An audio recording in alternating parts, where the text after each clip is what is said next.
Sì,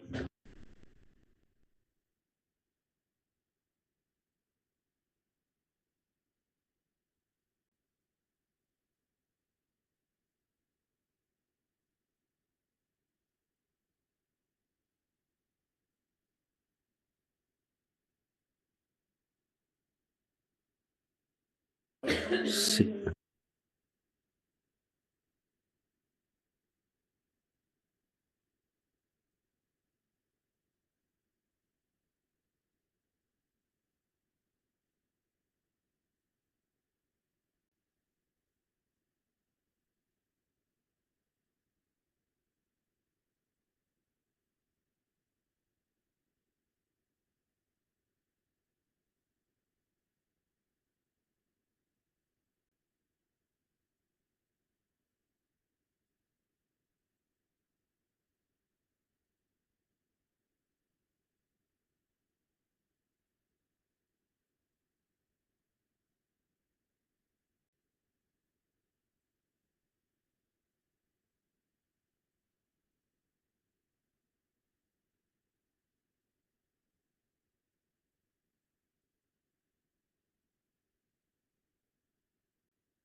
morning, Dragana.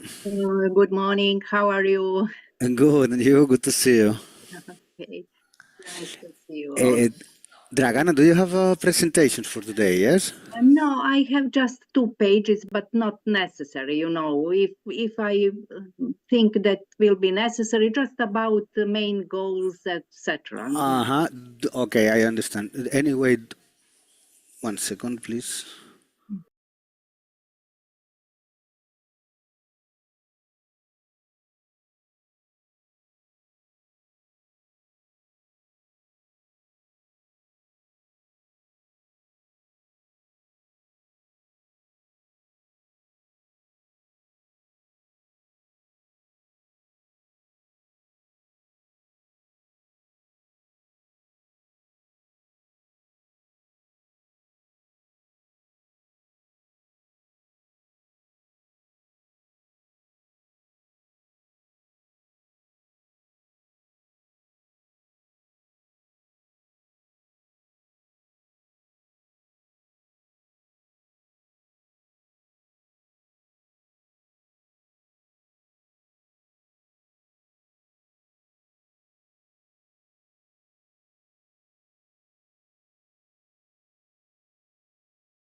like to welcome you to the conference on equal pay as part of our project. And my name is Dragana Petrovic-Gajic, and I will be moderating this conference.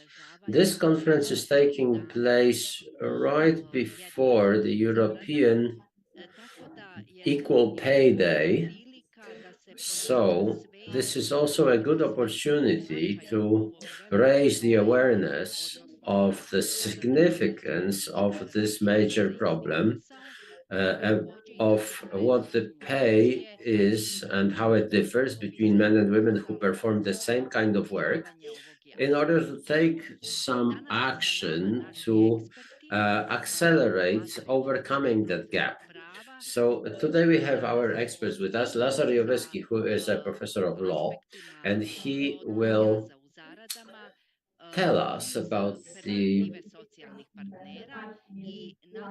aspects of this pay gap between the sexes. And we also have Natasha Andio, who is a very experienced researcher of gender equality, but also pay. We will also review the practical applications of the directive on pay transparency. And as you know, women in the EU and globally make less than men, even though they're performing the same kind of work.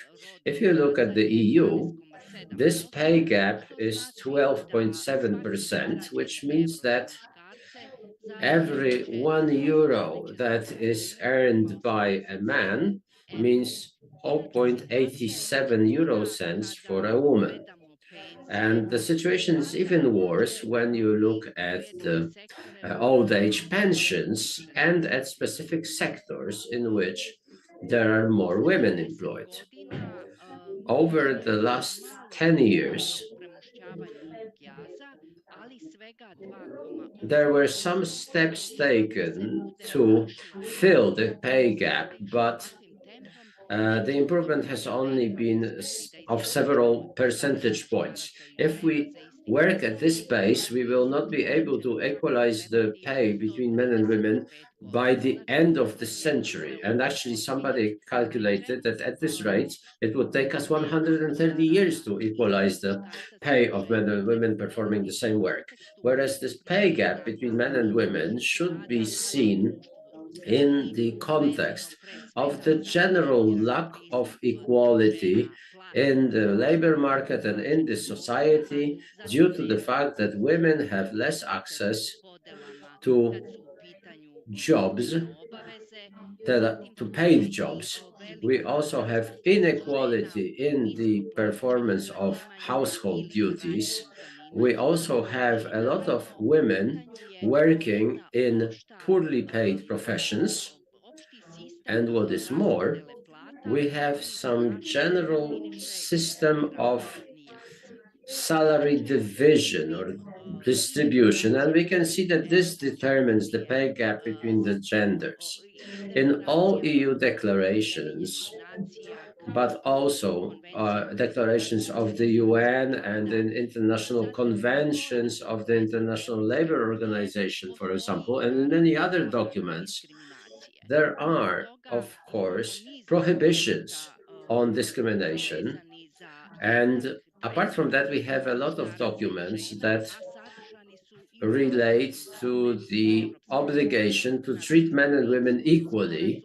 And such regulations are also found in the foundational documents of the EU, so the Rome Treaty, and in all other fundamental documents that establish the EU. What is very important for us is the Declaration of 2006, which says that that men and women should have equality and equal opportunities in employment and hiring. So this declaration was later supplemented with a protocol of the European Commission of the year 2014. And even though there is this need to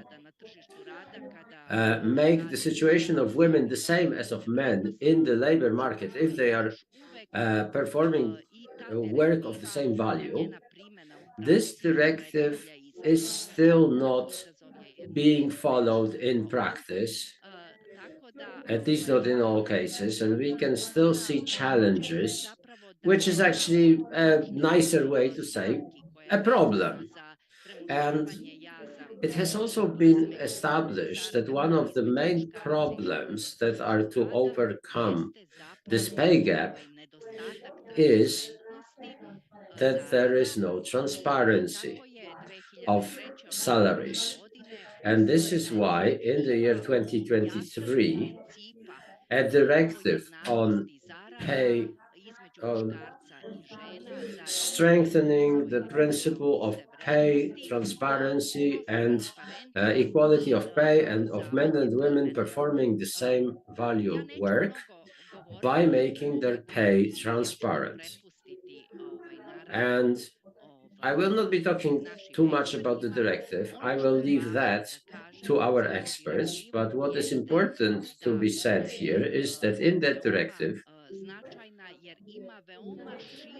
that this directive is very important because it very broadly covers various topics related to transparency. It applies to all employees regardless of their legal status, of how they are hired.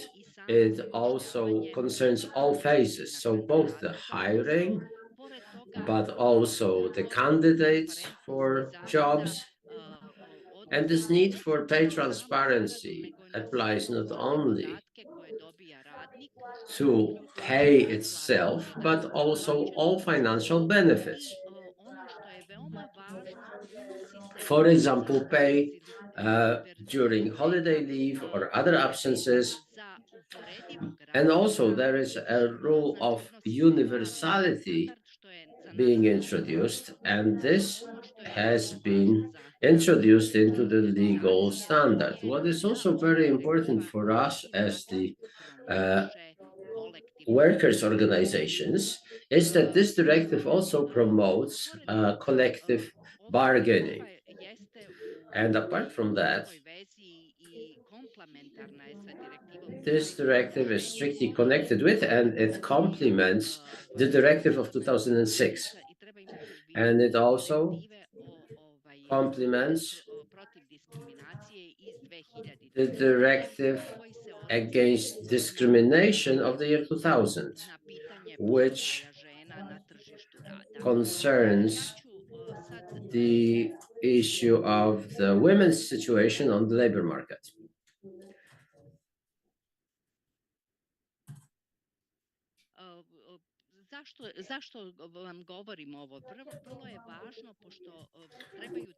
So why am I telling you this?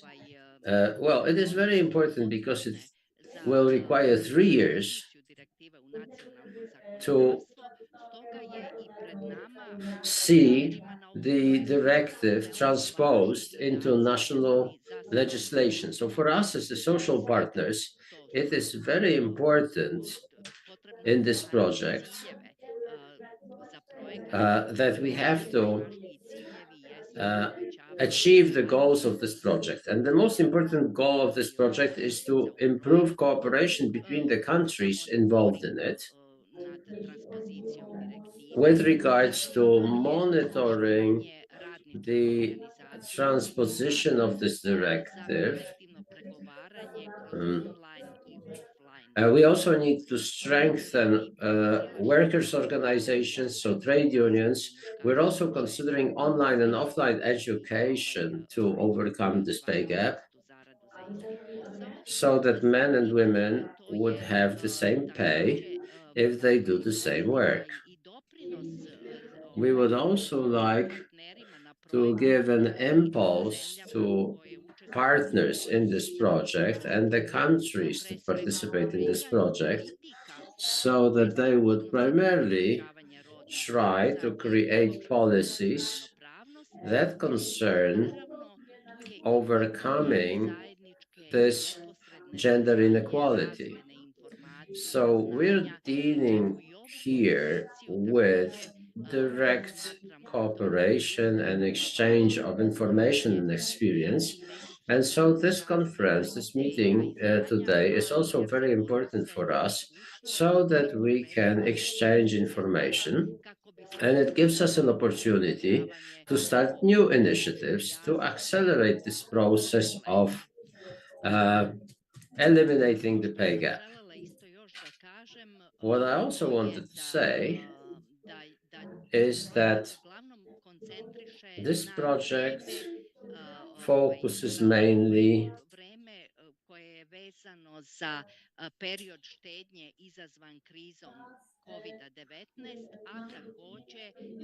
on a time when we are seeing certain cuts due to the COVID-19 pandemic, and we're also considering the pay gap that is connected with the pandemic and also the war in Ukraine. So we have those last, let's say, 5 years, and we will have to work really hard to study this as part of our activities.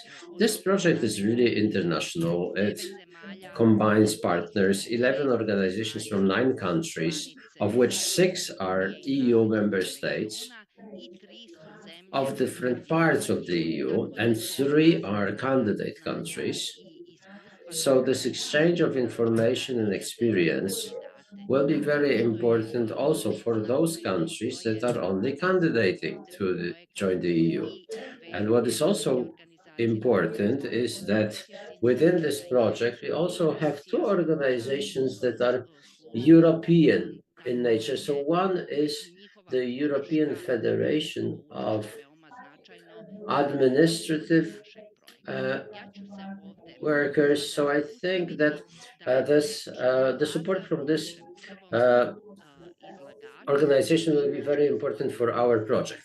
I will stop here and I will hand over to Lazar, who is the first presenter, and he will give us a better introduction to the gender issues and the differences between the pay of the different genders and the perspective of.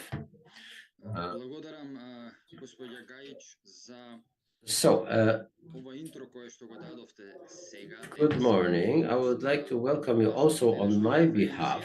I want to thank my colleague very much for this introduction, which introduced this conference and which is associated with our project, within which we will be considering we'll be working on the pay gap, or sometimes even a pay precipice between the sexes, between men and women. So we have touched upon the main topic, which is the the differences and the reason for the differences between the amount of pay for men and women. And we're talking about a really serious problem, a problem which is really current and one that we can call global. And as part of our project, we will try to answer this question and we will try to face this challenge, because we not only will be considering this problem, but we will also be trying to look for solutions, to try to draw conclusions so that we can overcome it, so that we can eliminate this pay gap. Like my colleague has said, we have to strengthen the social partners so that they can face up to this problem and do this successfully. And primarily so that we would lead to a situation in which such problems, such differences would not be seen in practice. I am a professor, a titular professor who specializes in discrimination law, and I represent the Cyril and Methody University. I came from Skopje, and the main problem of our work is discrimination. So And this discrimination also includes the problem of unequal pay. This problem of unequal pay is directly related to discrimination, not just of women, but also of other social groups. But here we are focusing on women. Here I would like to share with you some good news, something that happened just a few days ago, namely a new university textbook has been published. Let me present it to you. So this is a textbook entitled Anti-Discrimination Law, and this was promoted several days ago, and I am very happy that this book has been published because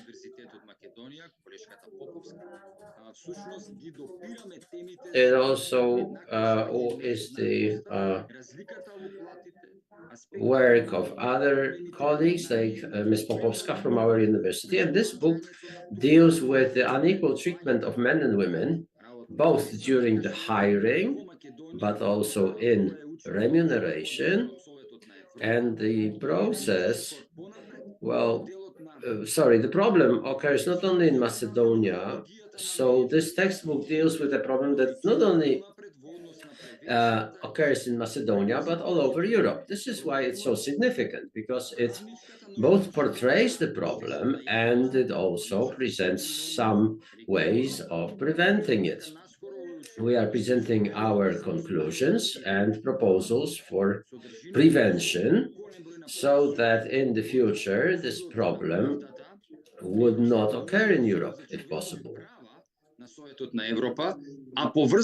If we are considering this topic also from the point of view of litigation that is conducted in various European countries, we will soon find, I hope, that something is happening on this topic, and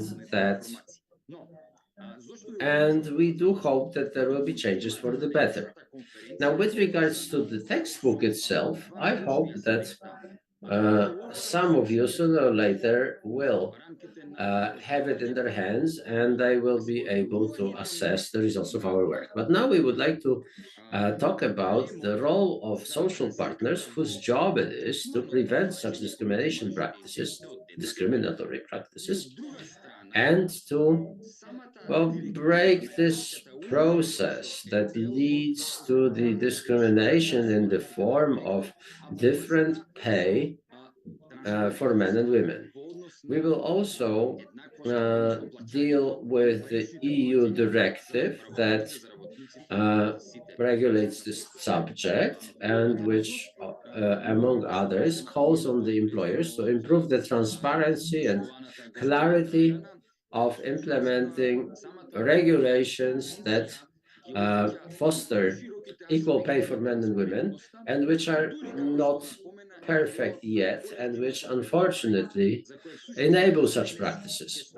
As Dragana has mentioned, it is important here to have social dialogue, and as part of my contribution, I will also want to touch upon that, because the main context of what I will be discussing is both the theoretical considerations and also practical examples.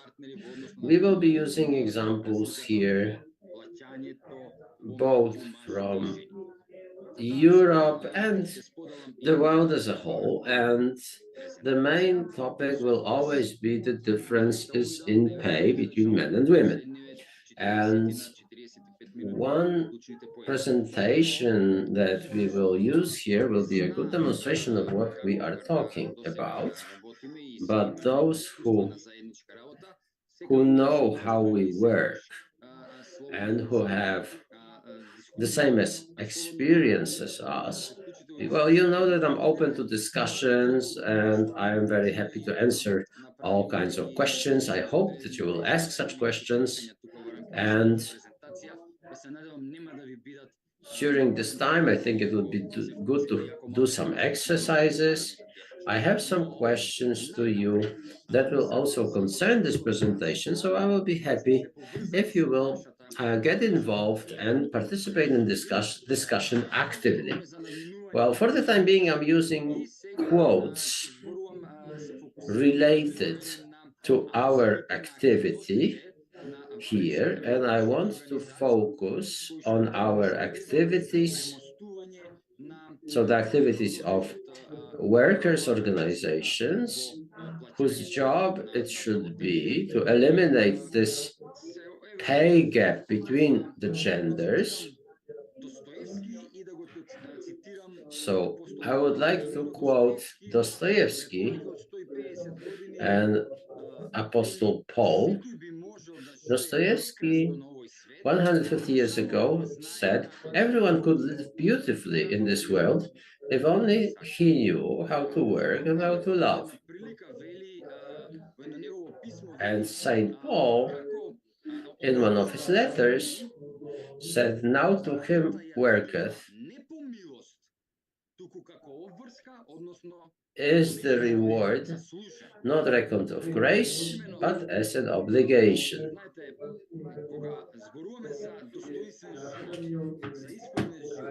So we're talking about something called decent life, a life measured to a man, to a human. And Dostoevsky is certainly right here, because for a person to be happy, they have to fulfill two conditions. They have to they have to know how to work and how to love. So what does it mean that a person should know how to work? Well, I think this is associated with one important factor in work, or one important element of work, if we're going into psychological aspects, which is that a person should like what they do. They should like their work. They should feel well at work. They should feel respected where they work. And work should then uplift the person. It should give them a feeling of freedom and not of slavery. And an important factor,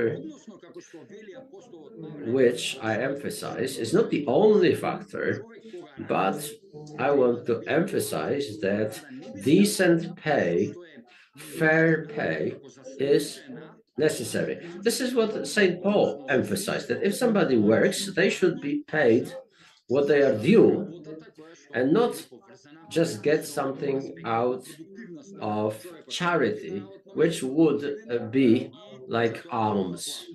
This has direct impact on the result of work, on the productivity. So for good work, you are due good pay, and this is our axiom. Those rules don't apply just in Europe. They should apply all over the world.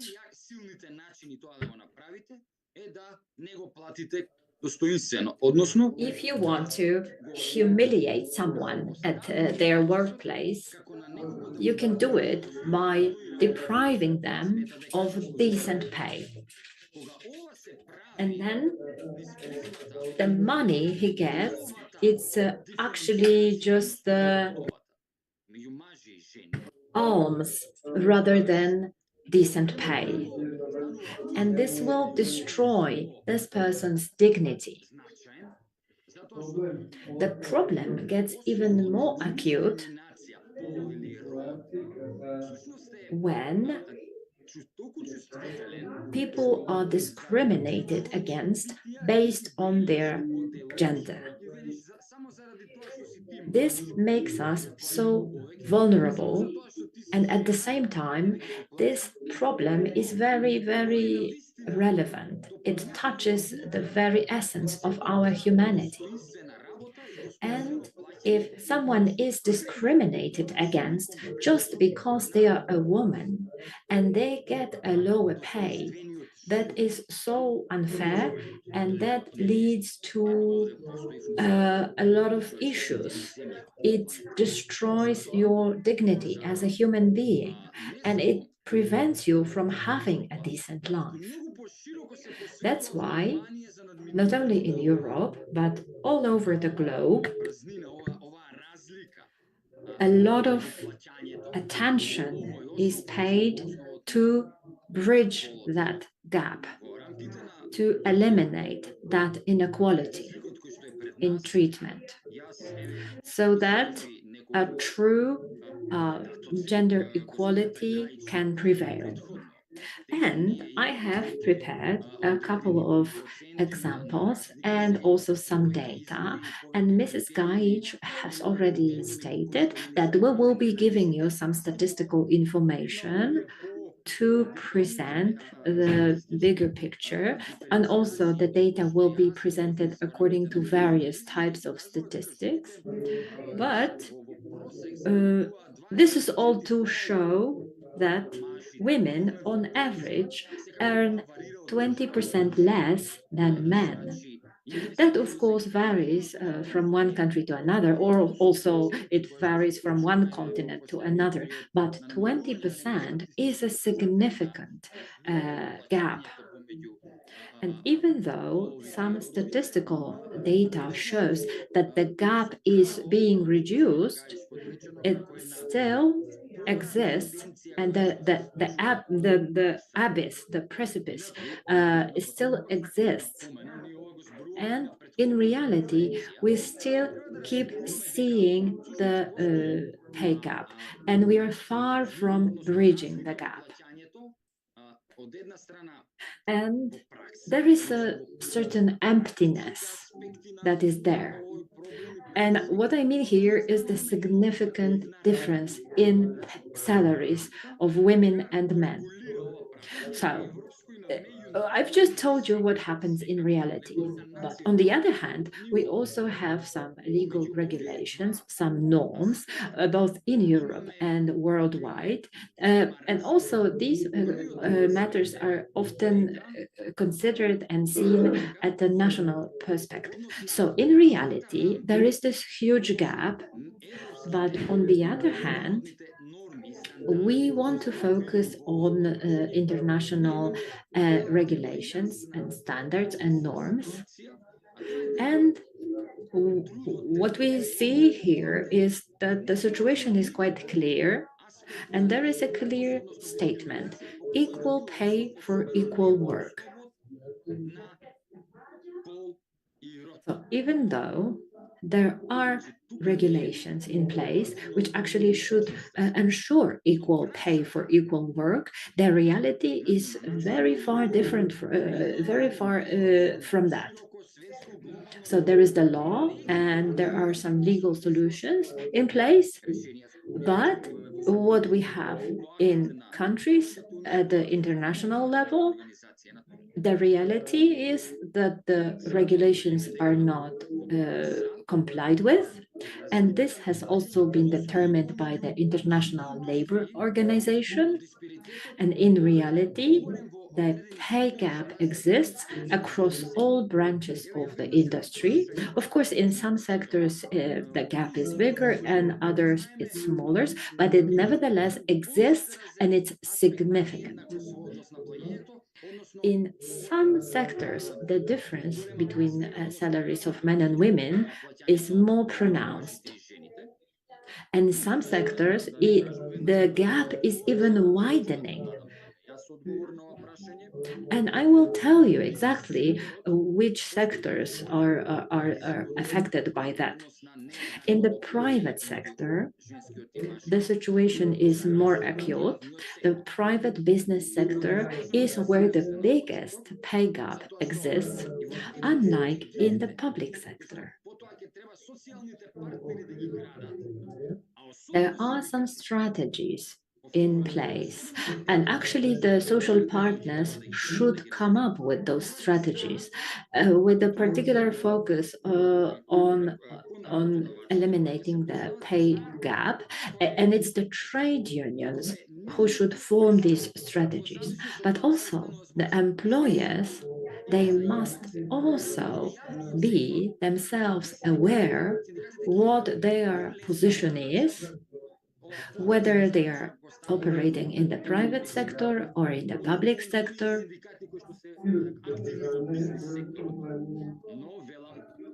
And it's up to the trade unions to take up an important role here, whether they are present in the private or public sector. In both sectors, trade unions are facing the same challenges. And let me reiterate it. There is a pay gap because people are not paid the same money even though they do the same job. And in many cases, it is because of the gender.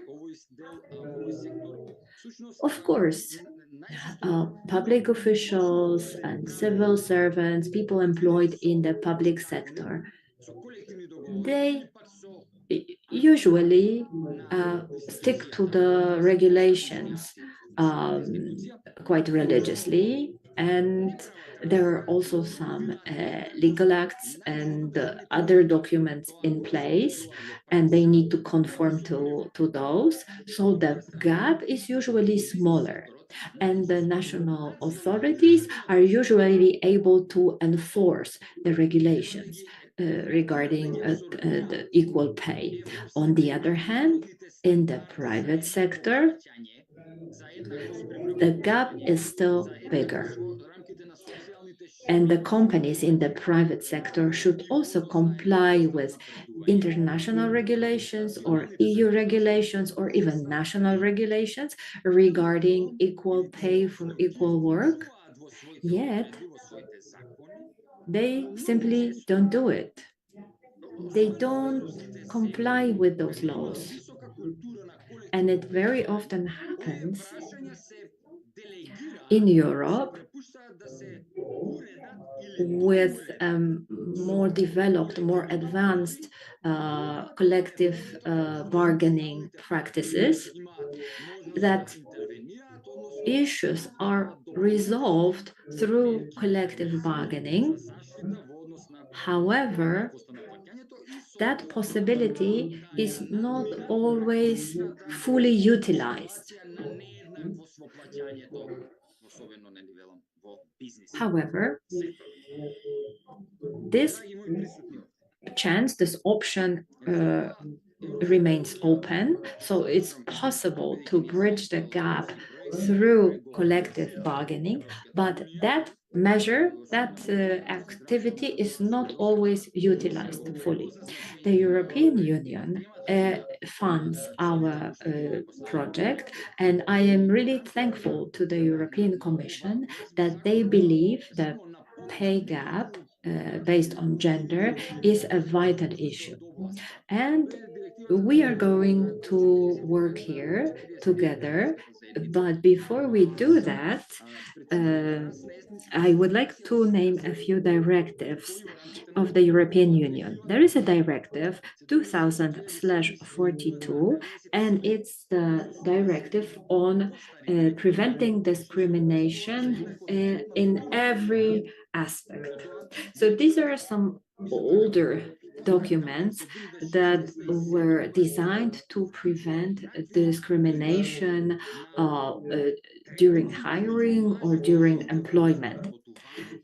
For example, there is this directive 76/207, and it is intended to eliminate discrimination in not only in pay, but also in professional career opportunities.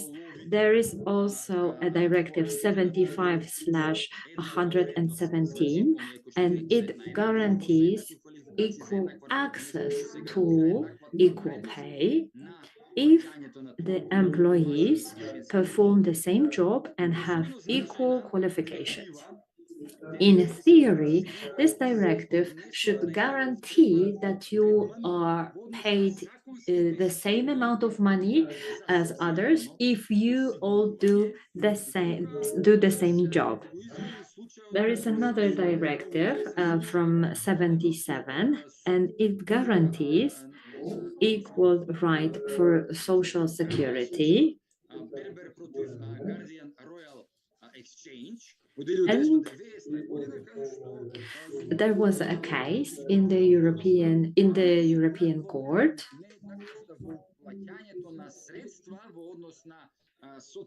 and the employer was taken to court. This employer was Cordian Royal, and they were taken to court for discrimination.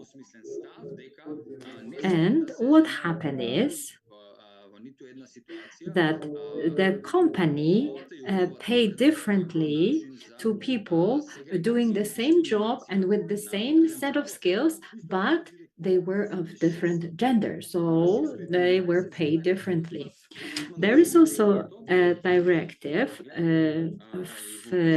86/613, and that addresses the same matters, but in the agricultural sector. And in areas where social partners are focused on the differences in recruitment and working conditions. In the agricultural sector, it also is very important because men prevail in the agricultural sector, and it has been so traditionally. And women's work is not really appreciated in agriculture, and this directive aims to prevent that. There is also a directive 96/94, and there is also a directive 2019/1158, which focuses on all legal measures that could provide or ensure equal pay for equal work, taking into account the need to provide care over the individuals who need care, for example, the elderly and children. So this directive is intended to support women who also work professionally, but also provide care to the elderly or to children.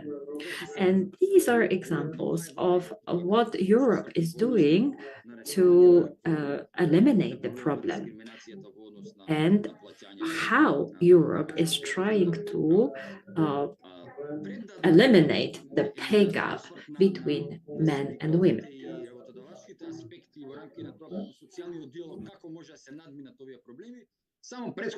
I would also like to talk to you about the work undertaken by trade unions and employer associations, the important partners in a social dialogue. And these social partners and the state could also help to eliminate the gender pay gap through social dialogue.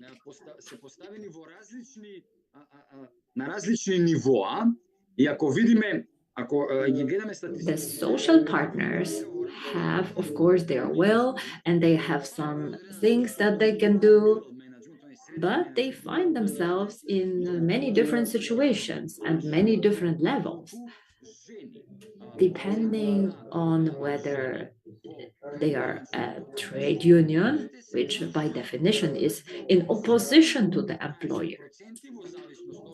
However, we find that the engagement is growing. Of course, it varies depending on the country, and it is quite rare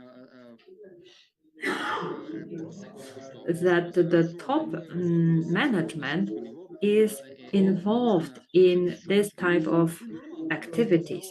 Only between 7 and 15% of top managers are engaged in activities to eliminate the gender pay gap.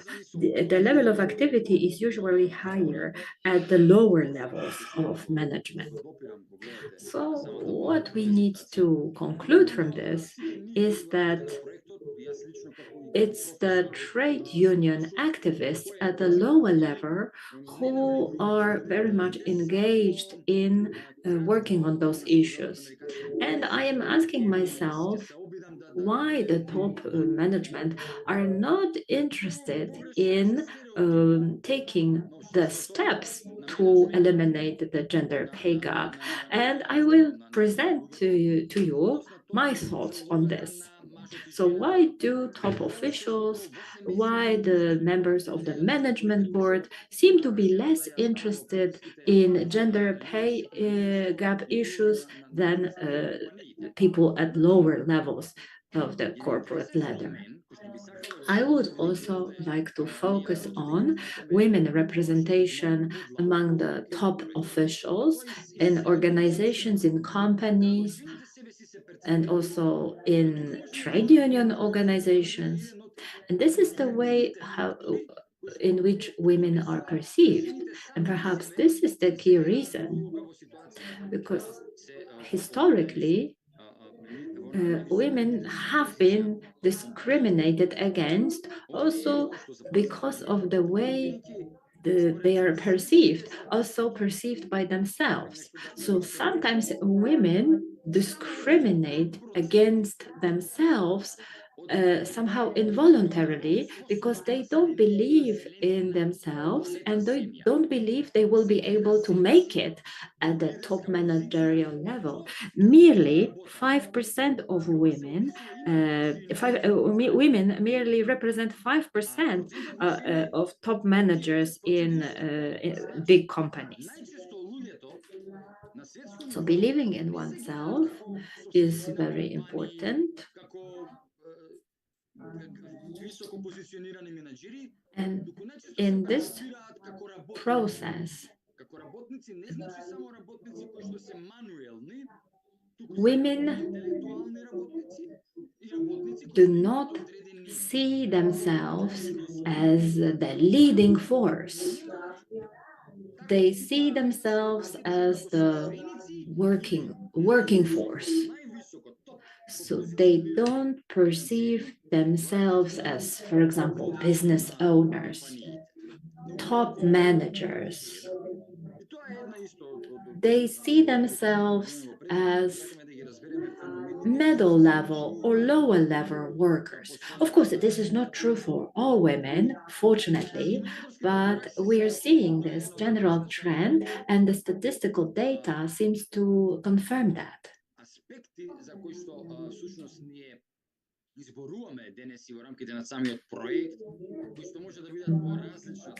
There is one important aspect which has not been discussed extensively in our project so far,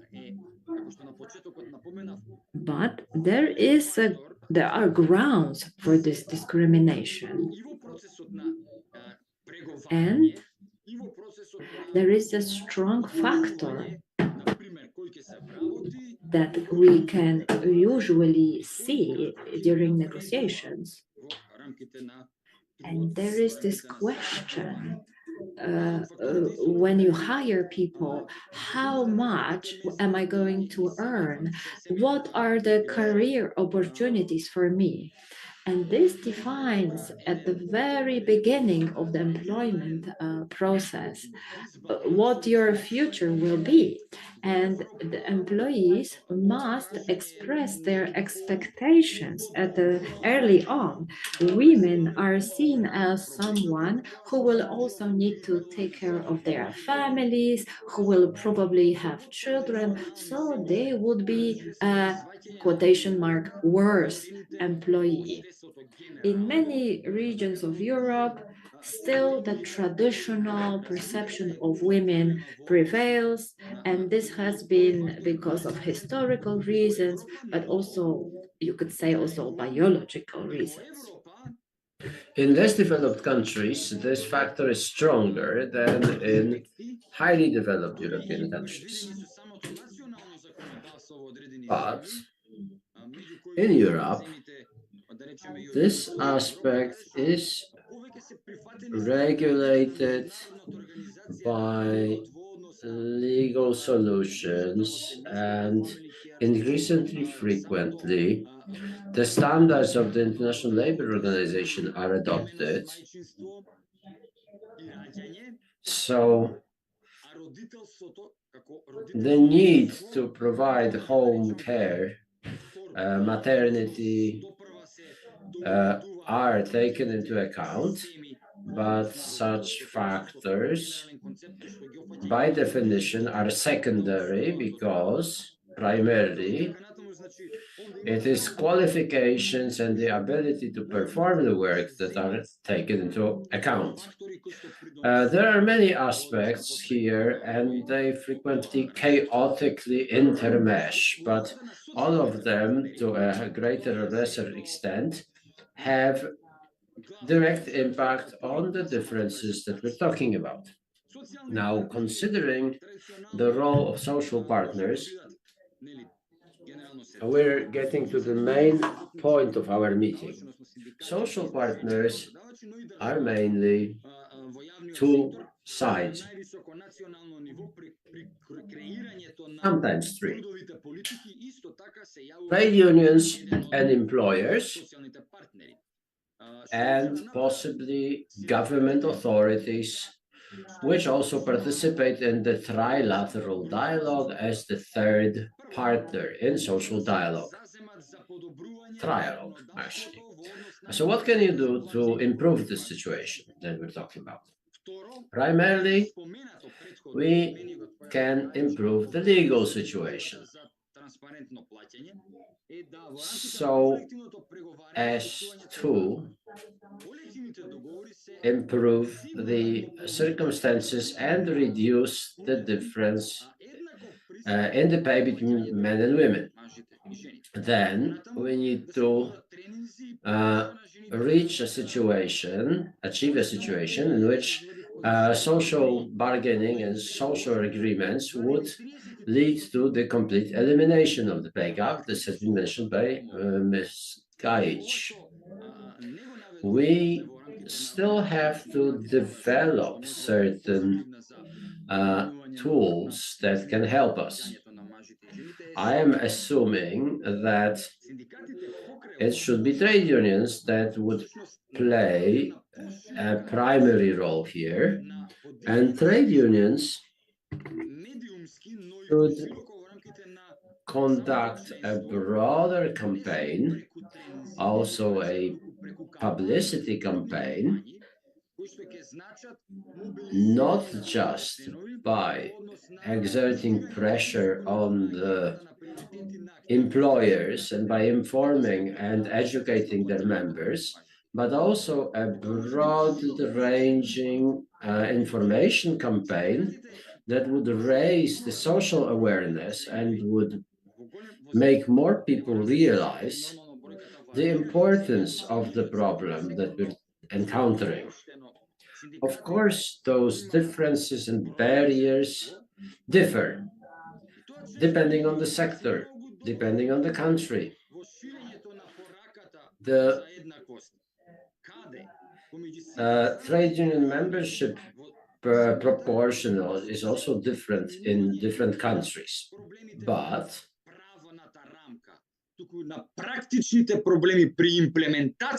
we must also include other citizens, not only trade union members.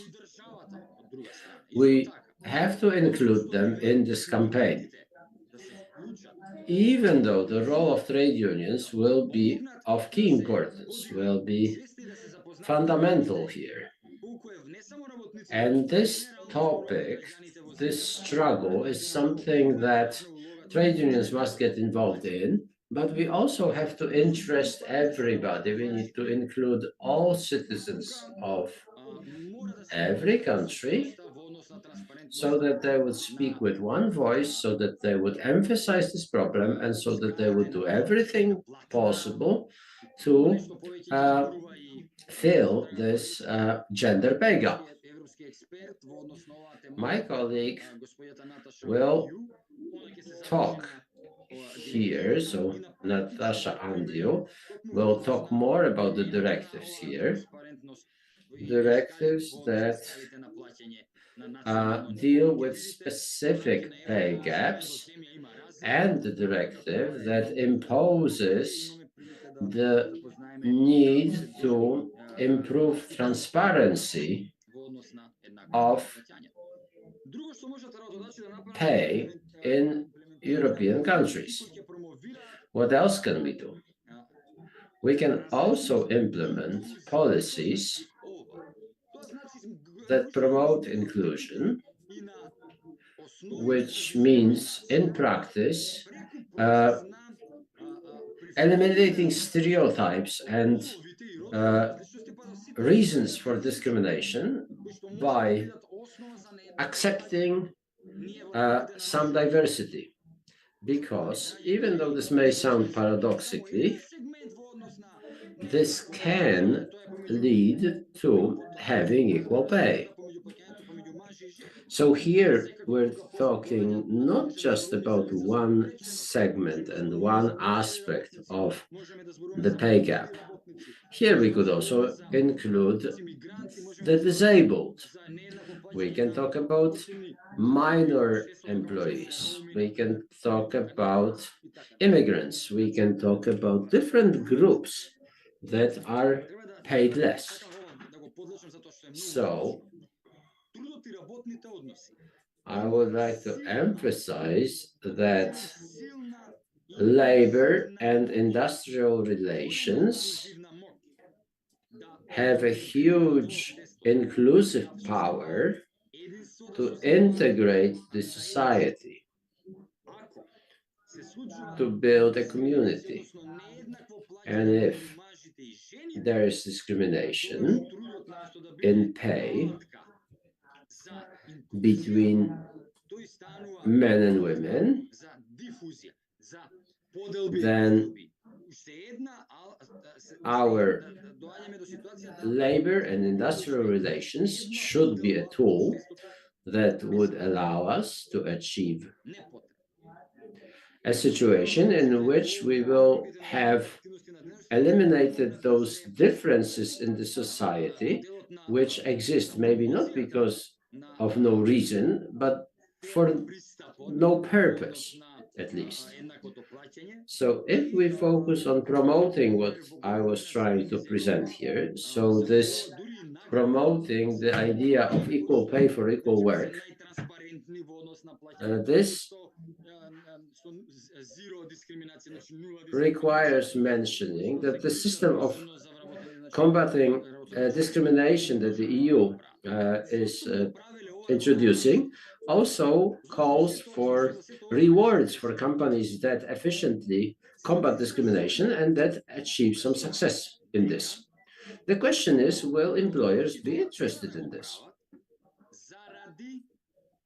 Research shows that employers do this to raise the productivity in their companies or in their sector at the national level, and the primary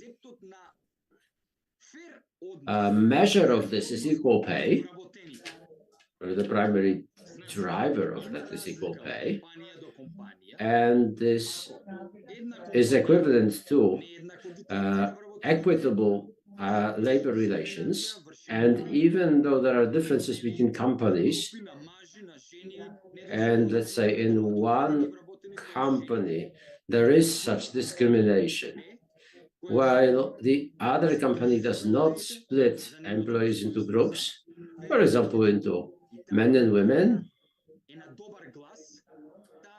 and that company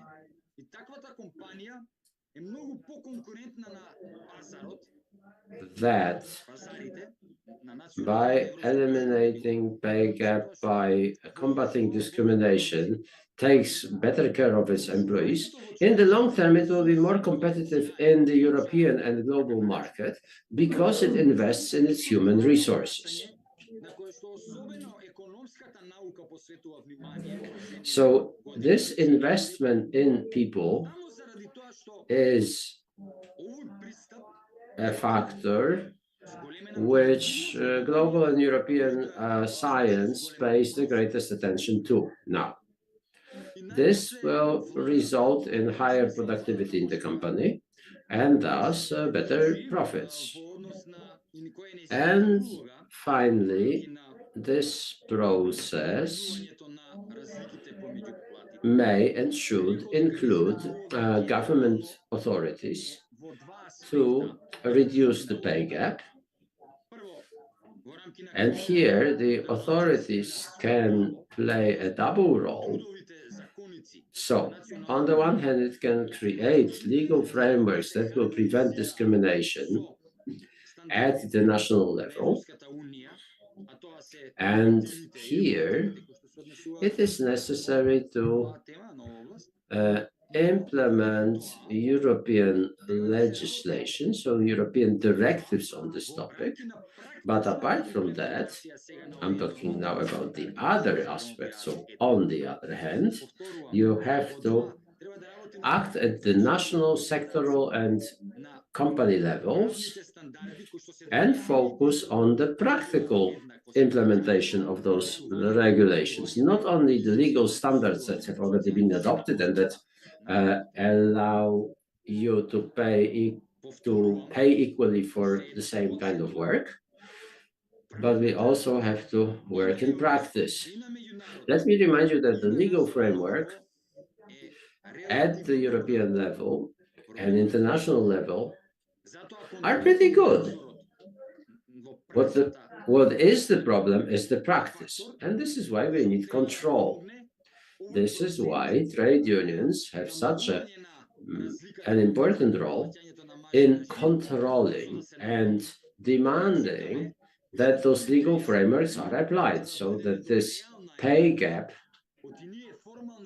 between women and men is eliminated as soon as possible. We are calculating that in reality we will need 30 years to eliminate the pay gap and achieve full equality.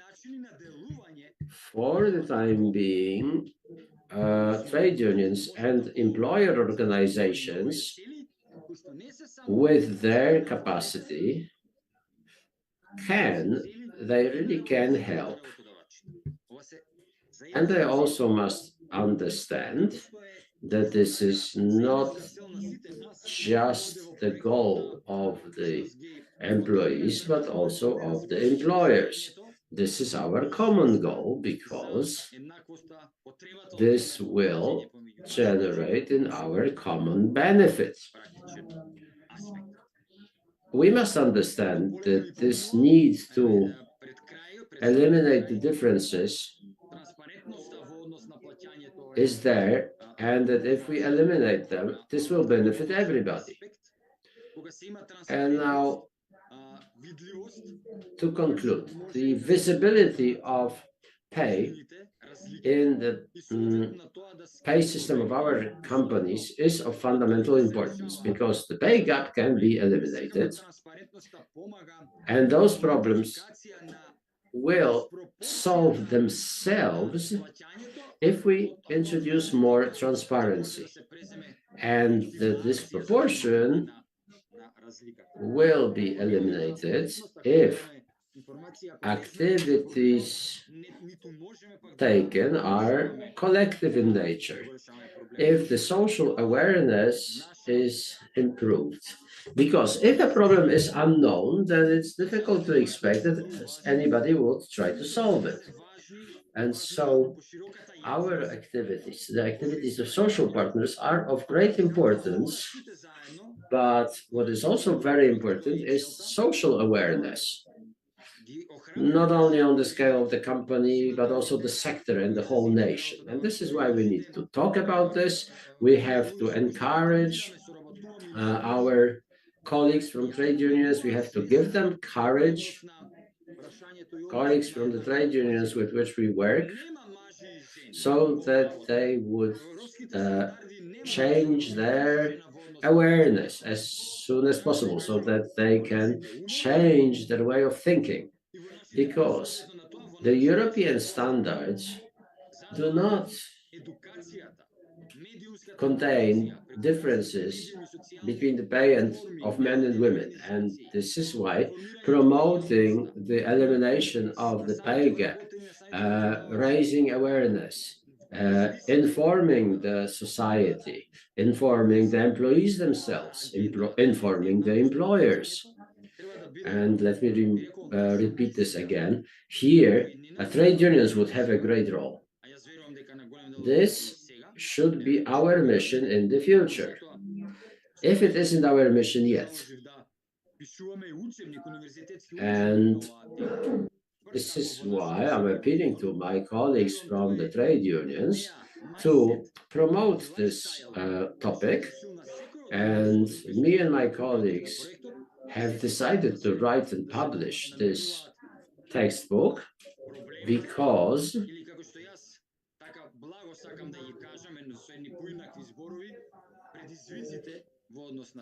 well, this textbook is like an ABC that would help spread this information, that would make everyone to clearly and transparently understand the significance of this problem. The problems of discrimination differ. I do not have the time to discuss all the discrimination problems and their causes. Trade unions don't always focus on them, and they don't focus on them frequently enough. This also applies to employers who also don't focus on this topic if they don't have to. But if we take the path of least resistance, if we believe that as long as they pay men more, and as long as they make promotion easier for men, and as long as they discriminate against women this way, and as long as they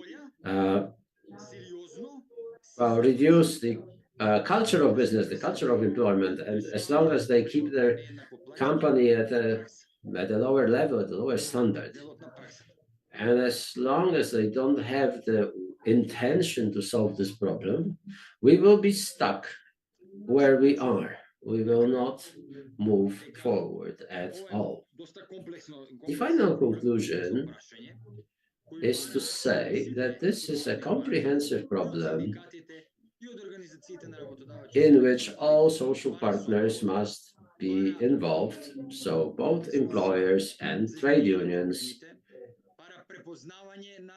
and that this requires discussions, that it requires joint work, joint effort, that it requires us to deliver the information to a broad spectrum of the society to achieve equality of pay and to achieve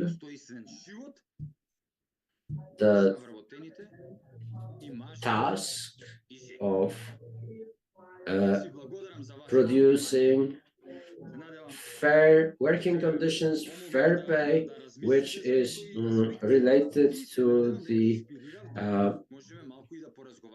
respect for both men and women.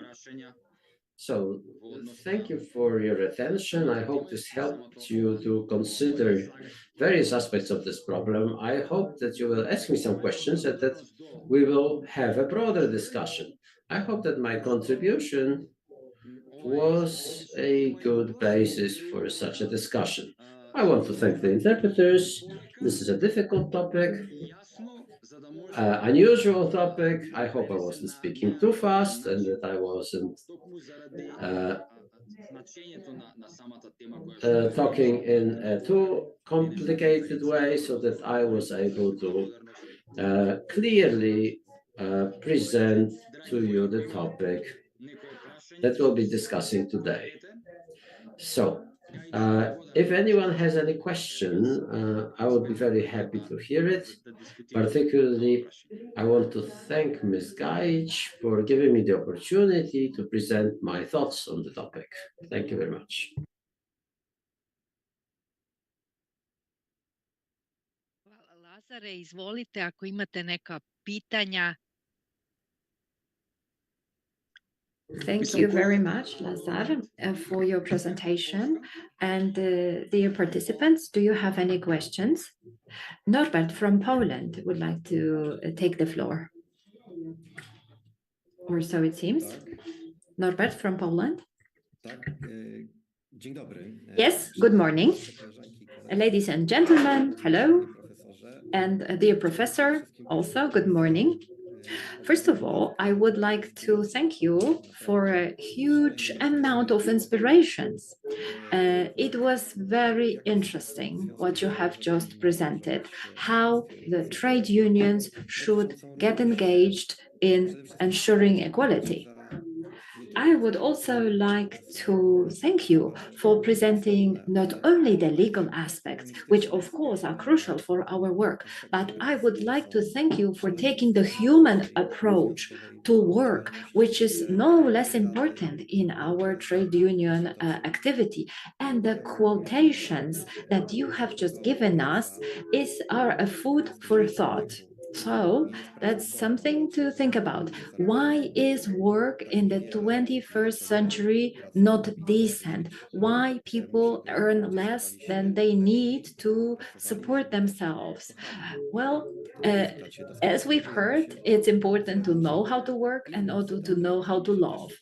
I would also like to give you a quotation that could also provoke a discussion. So, a human being is poor not because they don't have money, but because they work. And this is what Montesquieu said. Everyone knows and is aware that you should get decent pay for decent work. I have a question to Professor.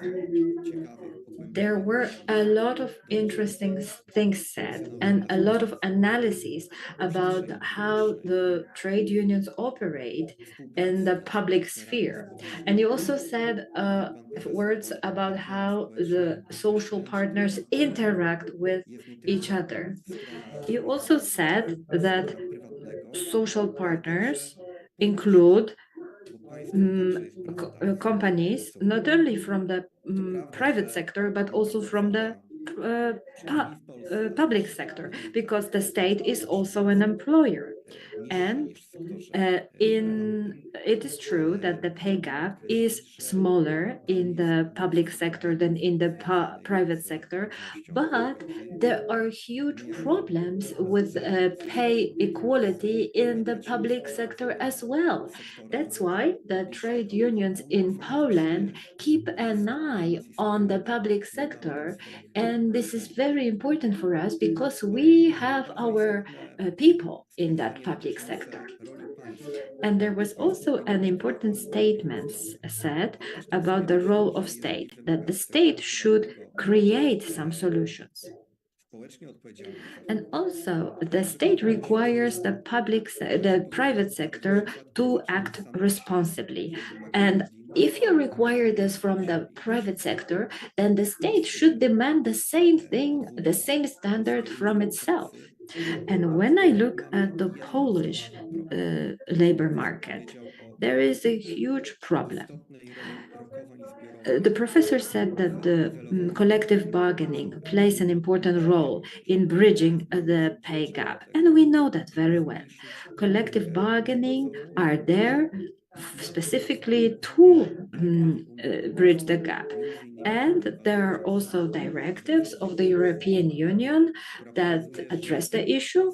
For example, the minimum pay directive, and it stipulates that the minimum pay and the supervision by social partners can lead to the bridging of the pay gap. And this is true for the public sector, but also for the private sector. And each country is obliged to ensure there is collective bargaining coverage across the country. But also in Poland, let me give you an example. In the public sector, there are virtually no collective bargaining activities. And for us, what we're trying to achieve is to ensure that collective bargaining makes its presence in the public sector. And there is also an article in our laws, Article 239, which says that civil servants may not be covered by collective bargaining. And I would like to ask, Professor, are there any activities you can think of to ensure that the employer is that the state is a good employer as well, not only the private sector? How can you put some pressure on the state to ensure that? Thank you. Hvala, Norberte. Evo, Thank you, profesore, Norbert, ako imate for your question. Professor, do you have an answer to that question? First of all, I would like to thank you for this question. And also, I would like to thank you for contributing to our discussion. And also, thank you for this quotation by Montesquieu, which is also an inspiration for me. If I understood the question correctly, then let me answer like this. Through social dialogue and through collective bargaining, employees, or more precisely, trade unions and employers, including the state as an employer, must engage in a discussion and in a dialogue. And in this process, standards need to be applied, which have been presented by the International Labour Organization.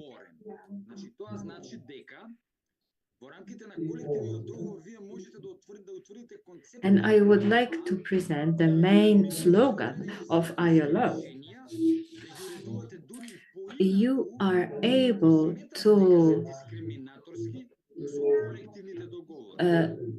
bypass certain laws and not agree to certain standards if they are discriminatory in nature and if they prevent you from working and if they prevent you from engaging in collective bargaining and in combating discrimination. The state still holds the key. It holds the key to resolving the issue of discrimination. So the state is an important actor. And it should contribute to resolving the issue. If the state has generated a certain legal status, it's the state who holds the power to change it. It does not mean the trade unions have to religiously apply that regulation, and they should fight, they must fight for justice and for equal treatment.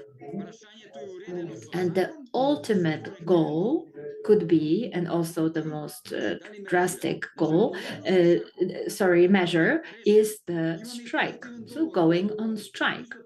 So if the problem was somehow created by the applicable regulations, and if these regulations actually lead to discrimination, that means that regulation should not be applied. On the contrary, you should demand from the employer to ensure equal treatment of men and women. Ultimately, you might even resort to strike. The convention of ILO does not provide for any limitations to the operation of trade unions. So the trade unions have a free way in combating discrimination. And there are no provisions which would restrict your right to take part in collective bargaining. If the ultimate goal for you is to improve the working conditions and to ensure equal rights for all the workforce.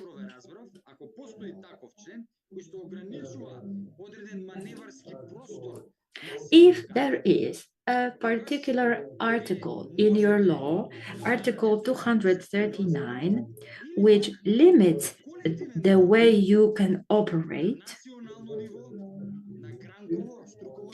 then at a national level or at a company level, you have the right to simply ignore such limitations imposed by the law, and you should try to resolve the issue through collective bargaining. Again, if your ultimate goal is to combat discrimination and ensure equality. I hope I have answered your question. Hvala, Lazare. Ja sada predlažem da pređemo na prezentaciju Nataše. Thank you for this answer.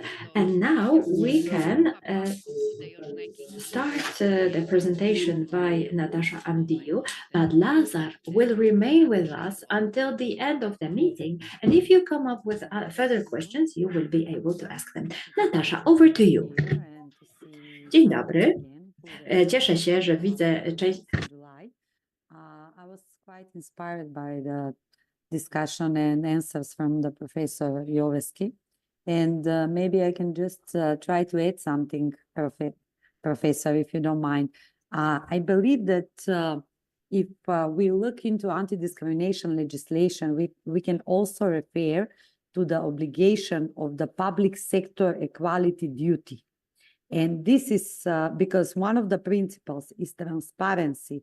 We can also, besides this very good explanation related to the roles of the trade unions, we can also refer about the transparency for the pay gap to this article, actually, alinea in the law is in the national legislation is part of it.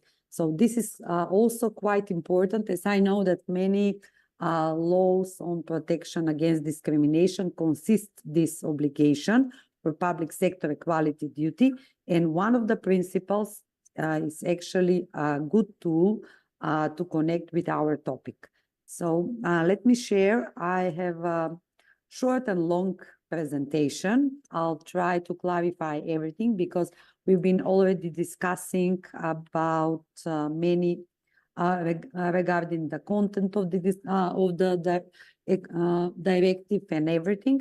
I would like to focus more on the practical implementation of the transparency pay directive, but having in mind that this is a baby directive, still very young, I think regarding to my research, we can see that most of the data are related to the transposing the directive into national legislation, and also how the national legislation is further built on the already existing pieces of legislation. Can you see my screen?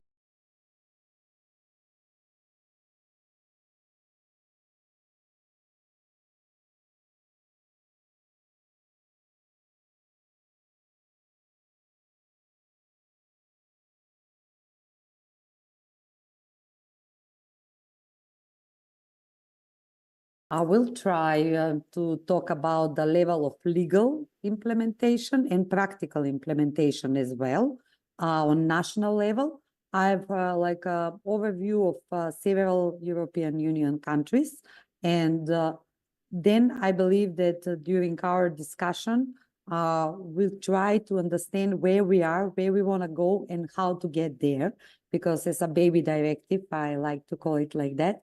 It's a long road in front of all of us, including trade unions, employers, and the states to work on the full implementation of the directive. I'll try to avoid those slides which are related to the explanation of the directive, but feel free if you want to know more during the session and later on the question and answer session to ask me to go back on some of the slides. So the Pay Transparency Directive creates individual rights to pay transparency. It requires for the employers to advertise the salary range. Also gives right to request information about other employers and to compare the pay for each of the employer. For example, Ireland introduced gender pay gap reporting last year, but the regime which currently applies to employer is for bigger companies, 250 employees, and hopefully will drop next year to 50 plus employer. So this is one of my biggest concerns related to the directive, because it seems that there is no obligation for micro and small companies to report based on the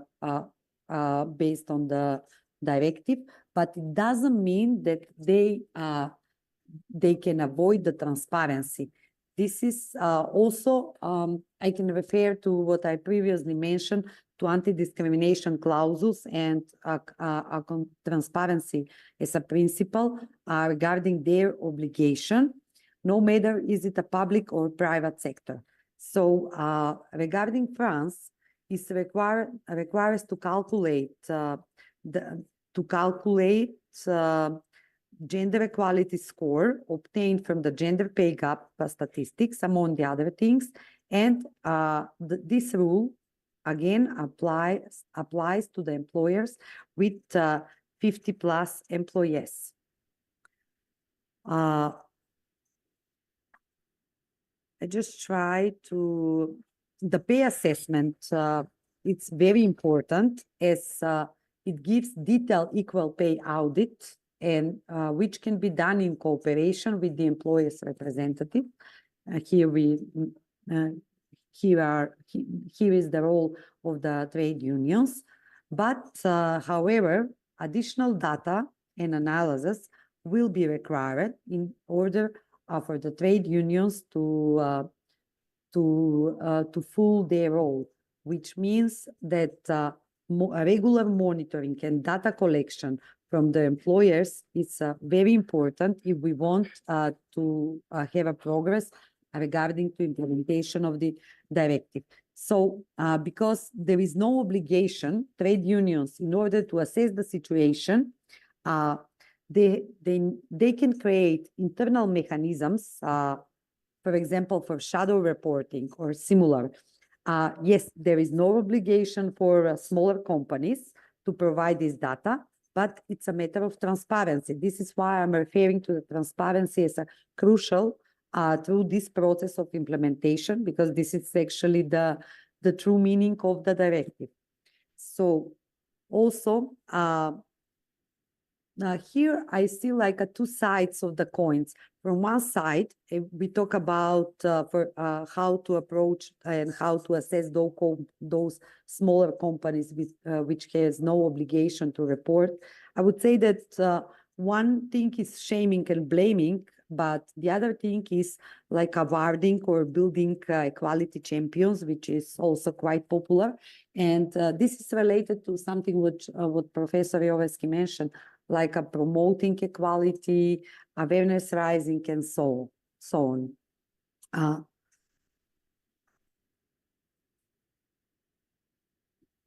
So I think that Professor Joveski already talked a lot about employers' representatives and so on. So I would like to skip this part.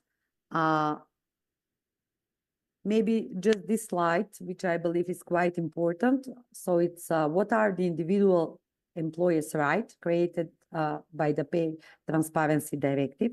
A right to disclose pay to colleagues for the purposes of enforcing equal pay rights, a right not to be asked by the prospective employer about current pay or pay history, which we know that the biggest impact is on women, a right for employers to know what criteria are used to determine pay and what comparable employers are paid on average, broken down by sex, and the right to know the initial pay or pay range for the job before applying. This is quite common practice for international organizations, for the public sector, because it's their legal obligation to do so, but it doesn't mean that it's always a practice for the private sector. I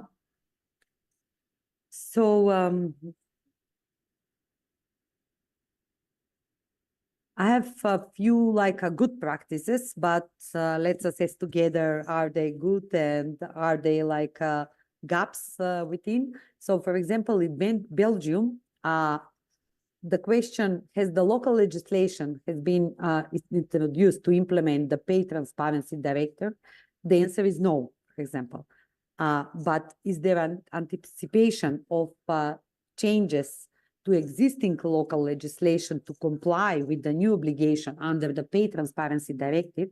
Belgium has already has some legislation in place that partially meets the objectives of the Pay Transparency Directive, but the directive does, however, go further in terms of the level of details of the reporting requirements and in the obligation to provide information on salary range when applying for a job. The prohibition of inquiring about the pay history is also new. So if we answer this question, should employers, by taking steps now to ensure they are able to comply with the new legislative obligation? So depending on the current level of pay transparency within the business and the specific needs and goals of the company, it will be prudent to start preparing for compliance with the directive by assessing areas of concern and preparing the necessary corrective measures. So this is what has been done so far, because this is why I mentioned, so for practical implementation on local or national level, we still haven't been assessing the reporting, because as we previously mentioned, the example from Ireland, they started something, but it doesn't mean that every country has has collected and systemized this data, neither the trade unions, I believe so, which is because the Pay Transparency Directive is in very early stage of its implementation and still transposing international legislation. So as we know, European Union works in that way. So we need first to transpone it into national legislation, and we have like a transitional period for transponing European directives into national legislation. So, for example, Czech Republic, again, local legislation has not been introduced within the local legislation, pay transparency directive. But if we see the anticipation of significant changes to existing local legislation and how in compliance with the new obligation under the pay transparency directive, we can see that even though employers are currently required to ensure that all the employees are performing the same job, receiving equal salaries, companies currently have no reporting obligation regarding pay transparency or differences in salaries between men and women. Furthermore, there is no obligation to provide information on a salary range when applying for a job. So since the implementation of the Pay Transparency Directive into national law will introduce completely new obligation for the companies, it is recommended they should start preparing now, and they can start by reviewing their existing remuneration system to assess what changes will need to be made. Further, like a practice, Denmark, no, again, local legislation that has no, it hasn't been harmonized with the Pay Transparency Directive, but the anticipation and where Denmark is currently companies are only obliged to report on pay and pay gaps in a very limited manner, and there is no requirement to disclose salary range when applying for a job. Consequently, it is anticipated that substantial amendments will be made to existing legislation to accommodate the obligations set in our directive. Although it is still very early to say how the directive will be implemented in Danish legislation, it would make sense for a company to start evaluating their existing pay structure to identify pay gaps and possibly to introduce corrective measures. Finland, again, we can see that in the current legislation it has been introduced the transponed Pay Transparency Directive. Finland, however, has legislation in place that will meet some of the new obligations which are imposed by the directive. For example, under the Finnish Act on Equality between Women and Men, employers are obliged to promote equal pay between them. But in accordance with the Act of Equality between Women and Men, employers that employ 30 employees or more must prepare a gender equality plan.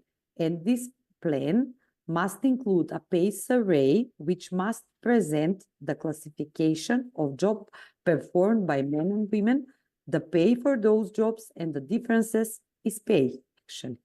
The directive will introduce additional requirements and create new obligation as well, obligation to report on gender pay gaps.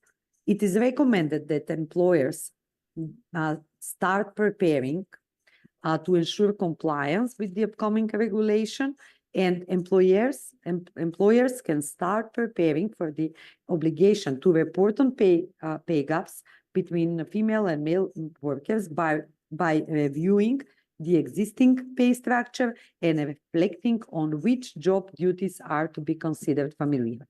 Further, it is recommended they review existing pay gaps and begin taking steps to eliminate them.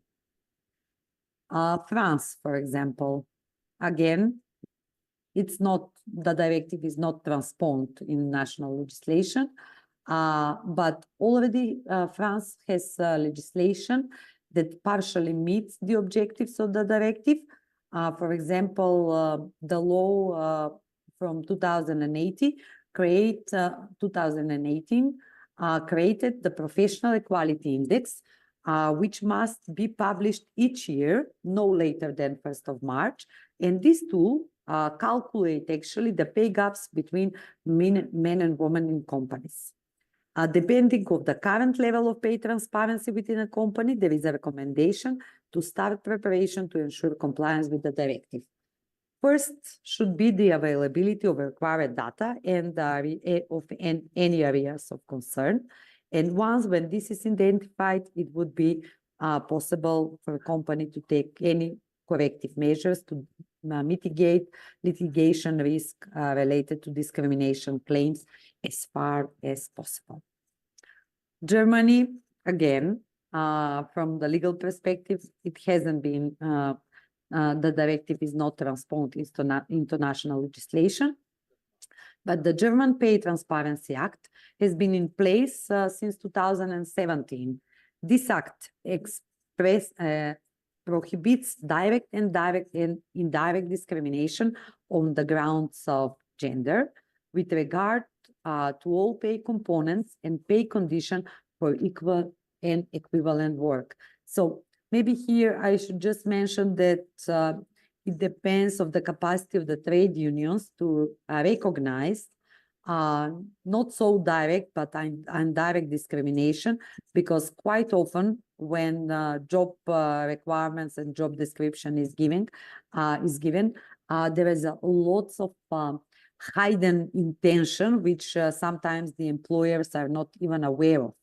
So it's very important to build the capacities of the trade unions to recognize discriminatory practices and how job advertisement can be read and what is the limitation. Because when we talk about indirect discrimination, even the intention is transparency and the intention is good, the result might the effects on certain groups, particularly women, can be discriminatory.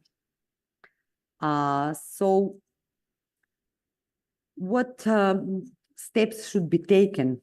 Employers, especially those without a fixed remuneration system, are advised to refer to the criteria for objective remuneration system set out in the directive and to review and adapt their company remuneration practices accordingly. The company's processes to the extended provision of information should also be reviewed. I mentioned Ireland once. So Ireland is one of the countries where fight against discrimination is on a quite good level, but still local pay transparency directive, as in the most European Union countries, has not been transposed yet. So gender pay gap reporting is currently stands will be aimed under the amended under the Pay Transparency Directive. Employers will have to provide details of the GPG by employment category to employers and employer representatives, trade unions. The accuracy of the GPG reports will need to be confirmed by the employer's management after consulting employer's representative, which is not currently required under Irish law. There will also be change to equal pay claims, including a potential for greater compensation that is currently permitted under Irish law. This is with changes the Pay Transparency Directive and how actually the directive can affect the Irish legislation. Again, the directive has the potential to create time-consuming obligation for employers to conduct equal pay audits and assessment of work of equal value. It was likely to rise in equal pay claims and to examine existing recruitment, pay transparency, GPG reporting practices, etc.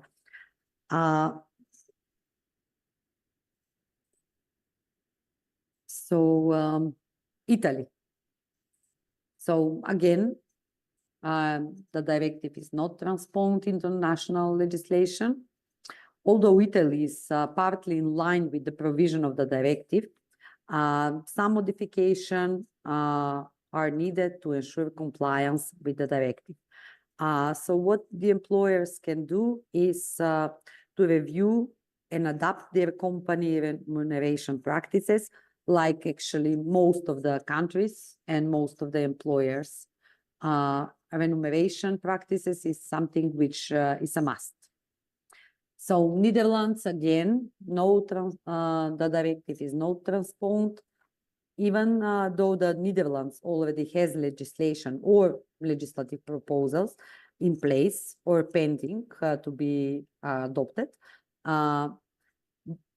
Those meet most of the obligation imposed by the Pay Transparency Directive, but I believe that modification might be necessary to ensure full compliance.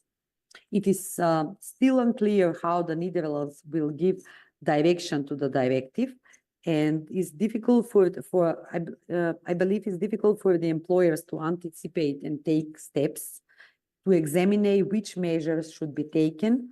And this is why it's important to also to take into account the position and rights of the work councils and trade unions. For example, Norway, again, the directive is not transposed into national legislation.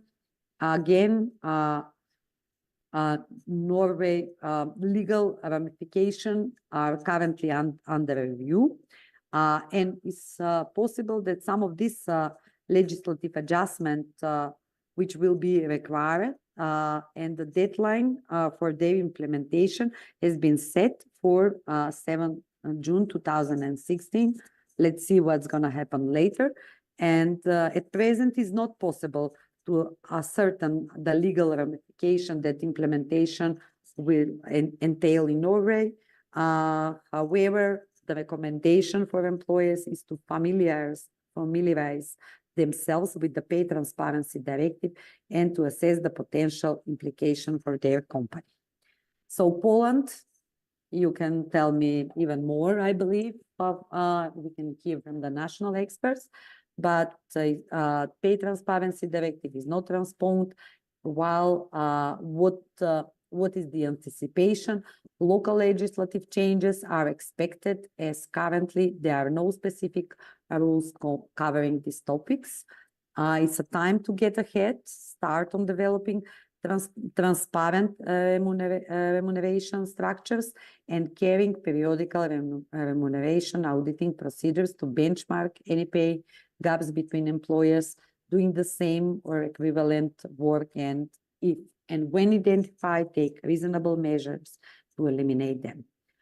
Portugal, again, is not transposed, but despite the existing rules in Portugal that prohibits employers from determining pay on discriminatory grounds related to gender, the directive imposes a new obligation, especially regarding mandatory information and communication to candidates, employers, and external entities. Such amendments, among others, will demand changes to the labor code with the potential introduction of the amendments to other regulation, particularly those related to public entities responsible for ensuring compliance with information duties. So following the implementation of this directive, the employers will be obliged to ensure pay transparency gap within their companies, not only during the execution of employment contracts, but even before hiring, as we know. Romania, no, we haven't transposed the directive. It doesn't have legislation, at least according to my research knowledge, in place which comply with most of the new obligation imposed by the Pay Transparency Directive. And I believe that it's expected that the current labor legislation will have to undergo significant changes to implement the obligation imposed by the directive, and employers should consider preparatory steps now. And what is important is that is it worth nothing that under the labor code salaries are confidential and employers are bound by confidentiality obligation concerning their salary. After transposition of the Pay Transparency Directive, employers will no longer be able to include in employment agreements an obligation to keep their salaries confidential. Also, employers should be aware that disclosing more data than the minimum necessary to compare pay levels might constitute a breach of data protection legislation. Slovak Republic, no, we haven't transposed the directive yet, but the current Slovak labor code provides only that men and women should receive equal pay for equal work, but says very little about the machinery of calculating and reporting any gaps. There will be much to be done to comply with the directive.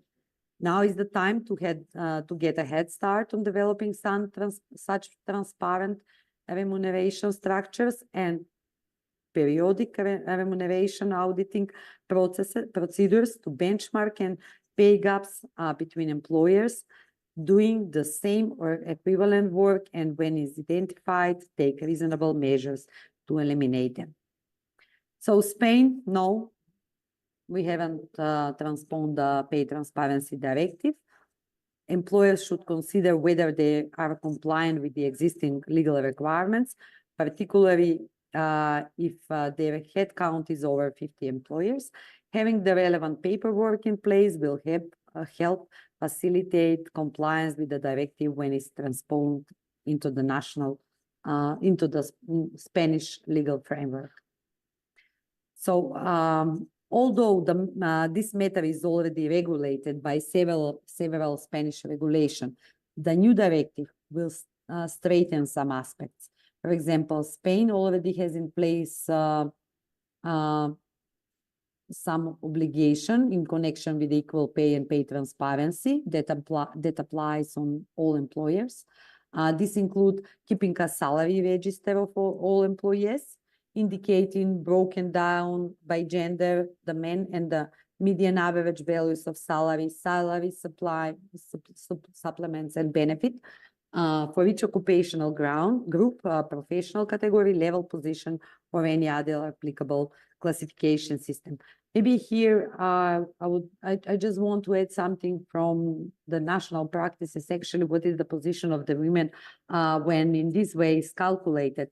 So what we can see in the end of the month, based on the sick leave for a care of the children and so on, women go on sick leave more often than a man. And when the salary is calculated on the end of the month, will be, even when there is an equal pay, will be lower. So when we talk about equal pay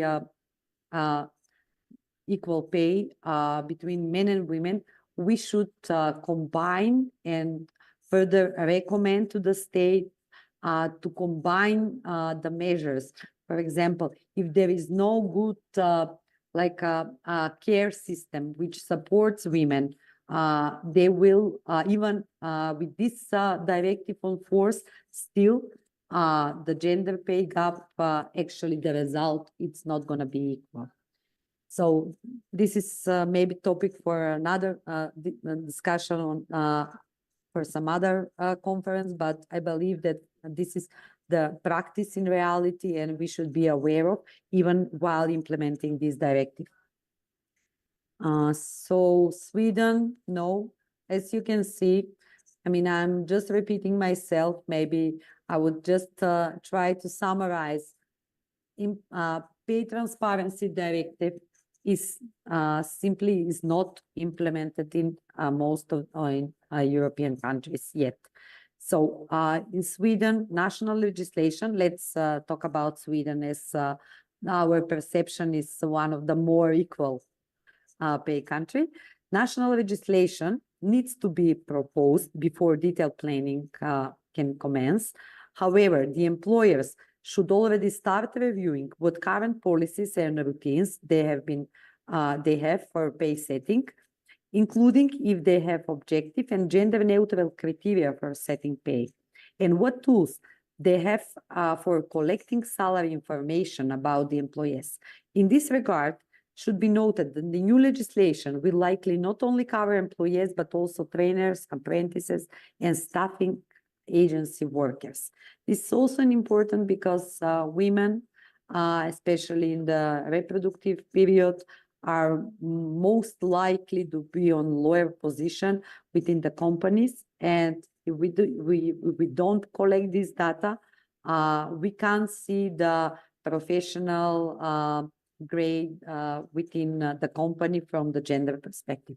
Further, when we say the word pay, does not only involve employers' basic and minimum salary, but also other remuneration which any employer can receive from their employer, including complementary of variable components.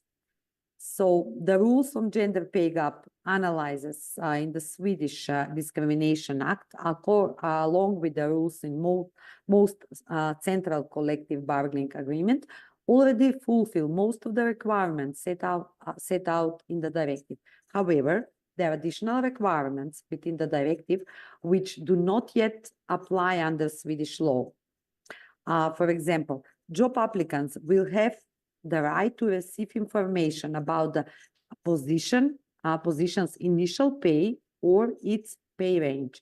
An employer is not allowed to ask job applicants about their current or previous salary when they are on the job interview or whatever. So employers should also inform their employees about the criteria used to determine their pay levels, and pay progression policy, so-called.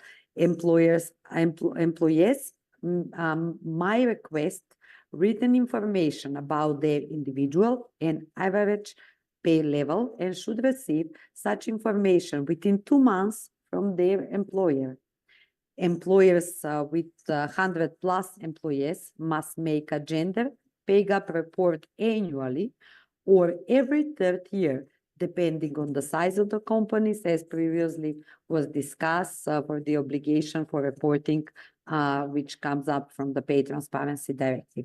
So the requirements for compliance with the directive risk interfering within the Swedish wage setting model, which has previously been regulated by the labor market parties, agreement between the employers, organizations, and unions, and not by statutory law. It's a subject to national law, how this will be handled in practice. So this was, I believe, shortly, but I think that we are already taking the time from the break, if I'm not mistaken. But it's up to you. So Dragana is the moderator, so you can suggest, is it good to go on question and answers now, or we will take the questions later? So.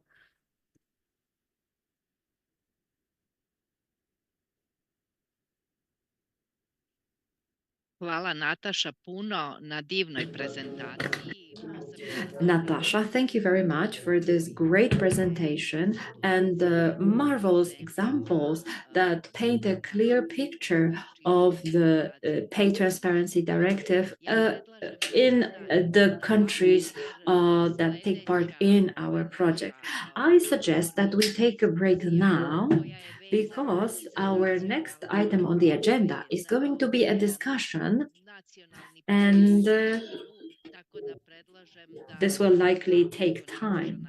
And we are going to discuss our national contexts. And Natasha, if you can stay with us, we will be able to ask you questions regarding the Pay Transparency Directive during the discussion. Do you agree to do it like this?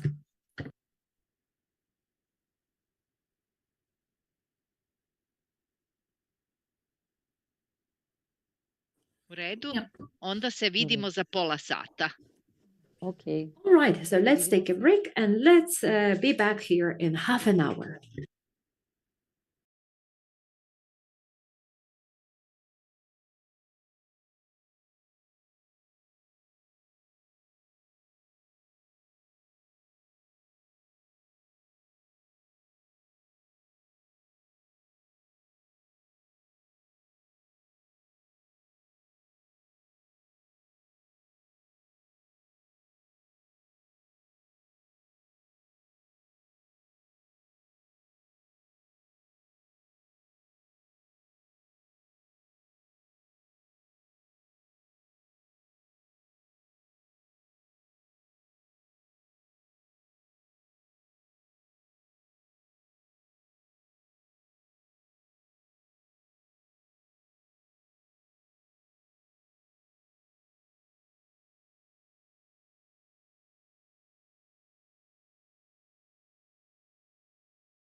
after the break, and we can start the second part of our meeting.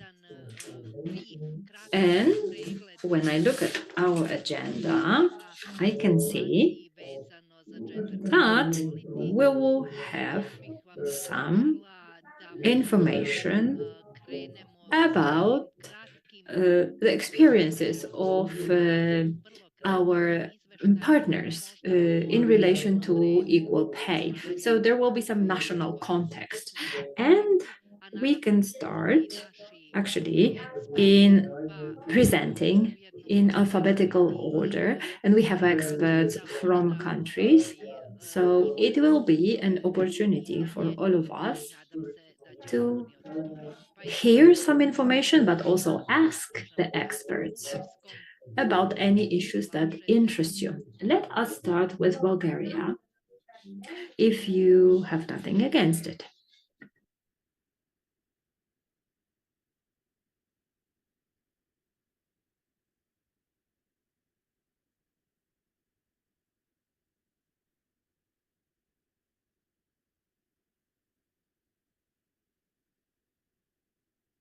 Ukoliko nema nikog iz All right, it seems our Bulgarian colleagues have not joined yet. Then let me ask our colleagues from Malta to take the floor, and you are the project leader. So it is a Hello. great opportunity for you to take the floor now. Hello, good afternoon to you all.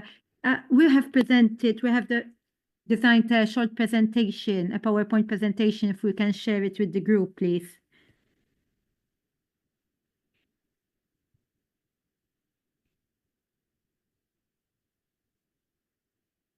Okay.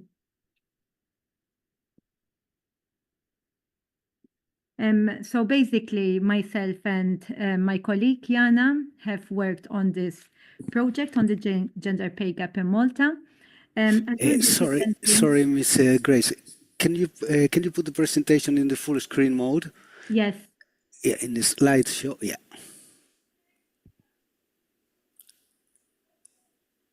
Yes. Okay. Perfect. Thank you very much. So good afternoon to you all, and basically we'll be presenting very shortly, very briefly, the main findings arising from our research on the gender pay gap in Malta. Basically, we'll be looking a bit at the Maltese legislation, which is quite in line with the Transparency Directive. We'll also be looking a bit at the Maltese situation, and then we'll go through the methodology that we have tried to adopt to have like a research which is both reliable and valid through a triangular approach. And then we'll be presenting the main findings, but also, most importantly, the recommendations arising from the focus groups that were held with stakeholders. So basically, Malta's gender pay gap stood at 10.2% in 2022. Obviously, it varies quite a lot amongst different sectors, and it tends to be higher in the financial and the real estate sector. And obviously, it tends to be lower when it comes to public service because of increased transparency. Equal pay, the concept of equal pay for work of equal value is an enshrined concept, even within the Constitution of Malta, where basically it very clearly states that the state shall in particular aim at ensuring that women workers enjoy equal rights and the same wages for the same work as men. So basically, the concept of equal pay for work of equal value has been enshrined in the Maltese Constitution for quite some time. It is also covered through the provisions of Chapter 456, which is the Equality Between Men and Women Act, and also within the Employment and Industrial Relations Act, which is Chapter 452 of the Laws of Malta. And this is obviously in line with the Treaty of the Functioning of the European Union and also the Gender Recast Directive. Let me explain a bit the methodology that we try to adopt to study the gender pay gap in Malta for the national report. Our idea was to adopt a mixed method approach, basically by looking at secondary data analysis collated by the National Statistics Office in Malta, in terms of both the gender gap and the gender pay gap. And we also basically try to see the longitudinal trends across these two indicators. But we also try to look more in depth into the issue by undertaking one-to-one interviews with relevant stakeholders in the field. In particular, the National Statistics Office, which are responsible for the collation of employment data, and also other data which relates to equality and general well-being. We also had interviews with the National Commission for the Promotion of Equality, which are basically the main entity responsible for ensuring equality across all domains, including between men and women in the domain of employment. And we also had interviews with representatives from the General Workers Union, which is the main union governing a wide cross-sectoral areas of employers. And then we had a focus group with a wide spectrum of employees across various sectors. And basically these employees came from various areas, including both the public and the private sector. For this purpose, we developed an interview guide, which basically addressed a number of important issues, mainly relating to the experiences of discriminatory practice at the workplace, their knowledge and awareness on the gender pay gap and the provisions of the directive. And also, we try to facilitate discussion on which sectors the gender pay gap tended to be more prevalent and less prevalent.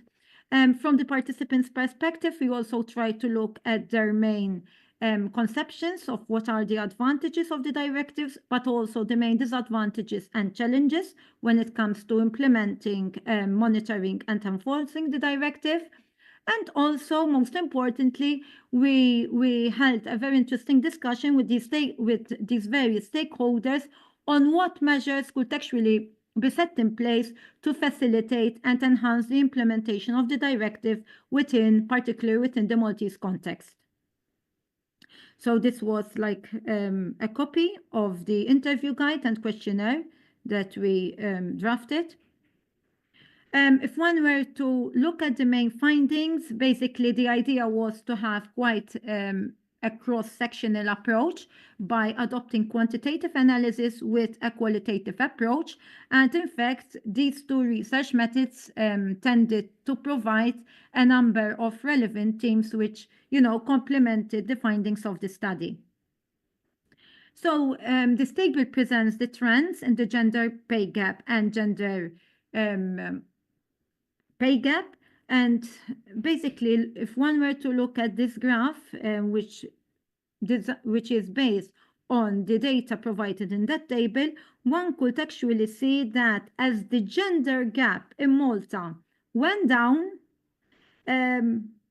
this sort of evolutionary trend could not be observed when it comes to the gender pay gap. So what we're seeing is that more women were entering into the labor market, but this was definitely not being reflected in the principle of equal pay of equal value. And obviously that raises a number of concerns for equality and non-discrimination. Obviously, the findings, the focus groups highlighted a number of issues of concern for the participants of the study. Participants identified a number of underlying causes for the gender pay gap, and some of these, the main ones including maternity leave, personal contracts, lack of teamwork between employees, and also sexual harassment at the workplace. A most important and significant issue concerned patriarchal attitudes and gender stereotypes, which still are very much prevalent within Maltese society. Basically, women still hold a strong caring role, both when it comes to children, but also to elderly parents.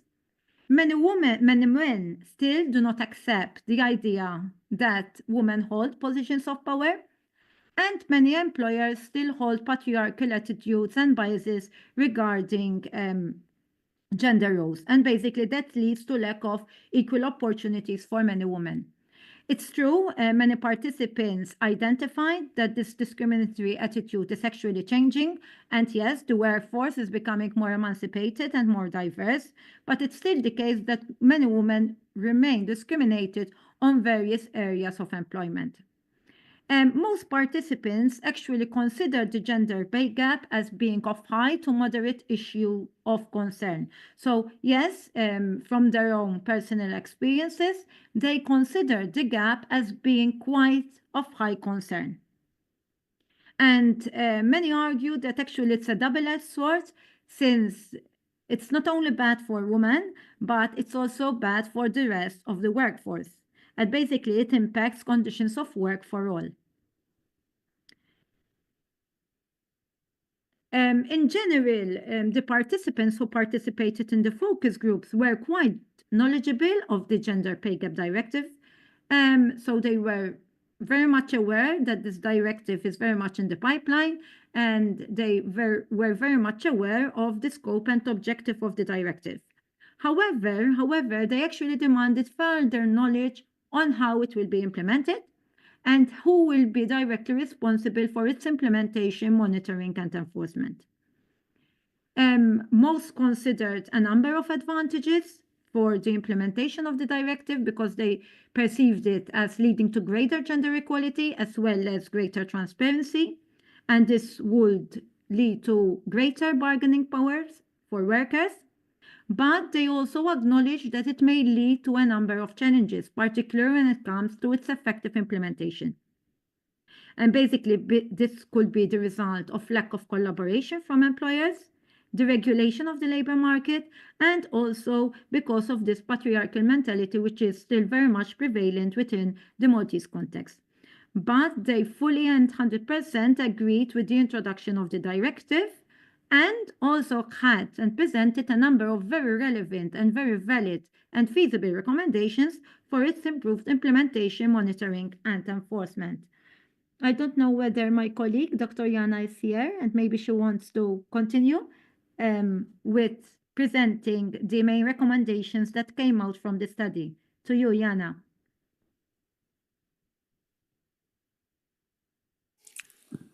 Open the microphone, please, Ms. Jana. Yes, thank you. Yeah, thank you. Yes, so the inverse relationship that we found statistically between the gender gap, which has been lowering, there are much more women participating in the workforce now since 2000, and the gender pay gap is very interesting. And the recommendations come about from all the different aspects of our research, including the books we read, the people that we met in the National Statistical Office where we got the data. We draw from their information too, from the NCPE and of course the trade unions. And in particular, the focus group, which was a great joy to hear the views of the people, the working people and the trade union activists. So our recommendations begin with the fact that the underlying causes are a result of multiple intersecting factors, as our previous speakers have so rightly shown. The patriarchal attitudes must be changed, the bias toward women in many aspects of that. There should be a rights-based approach to employment. There needs to be a lot more reconciliation of work and personal life and more flexibility to allow for equality. The combating gender segregation in education was seen as a preliminary step toward more equality in the labour market. More transparent and accountable organizational practices. There's a lot of opacity and secrecy, confidentiality, gagging, and greater monitoring and enforcement. It's all right to have it all on law and in directives, but here in Malta, we have a weakness in terms of monitoring and especially in enforcement. in most areas.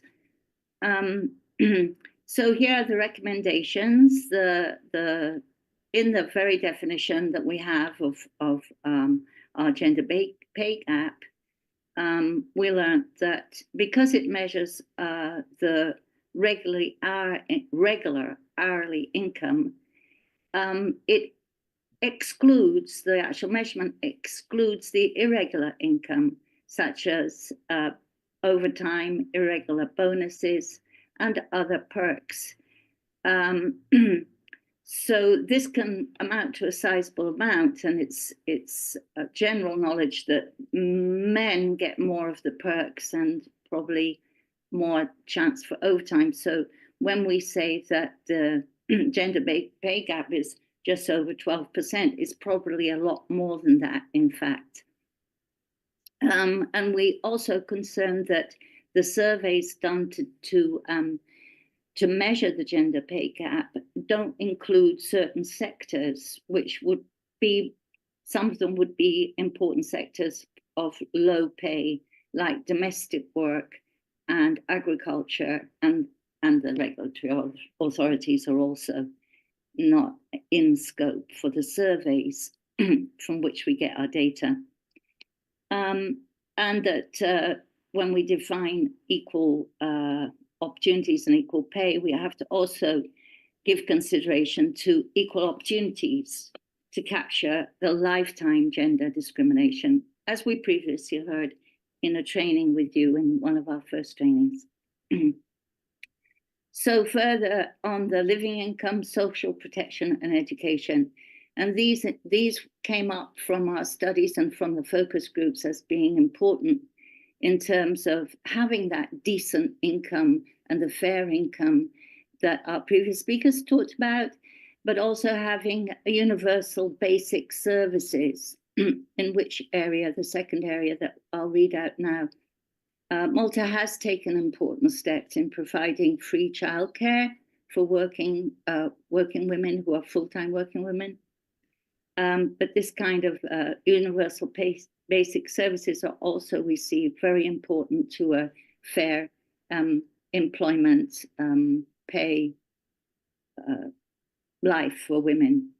So one point then, the first point is to introduce a minimum living income to address the feminization of poverty and income inequalities.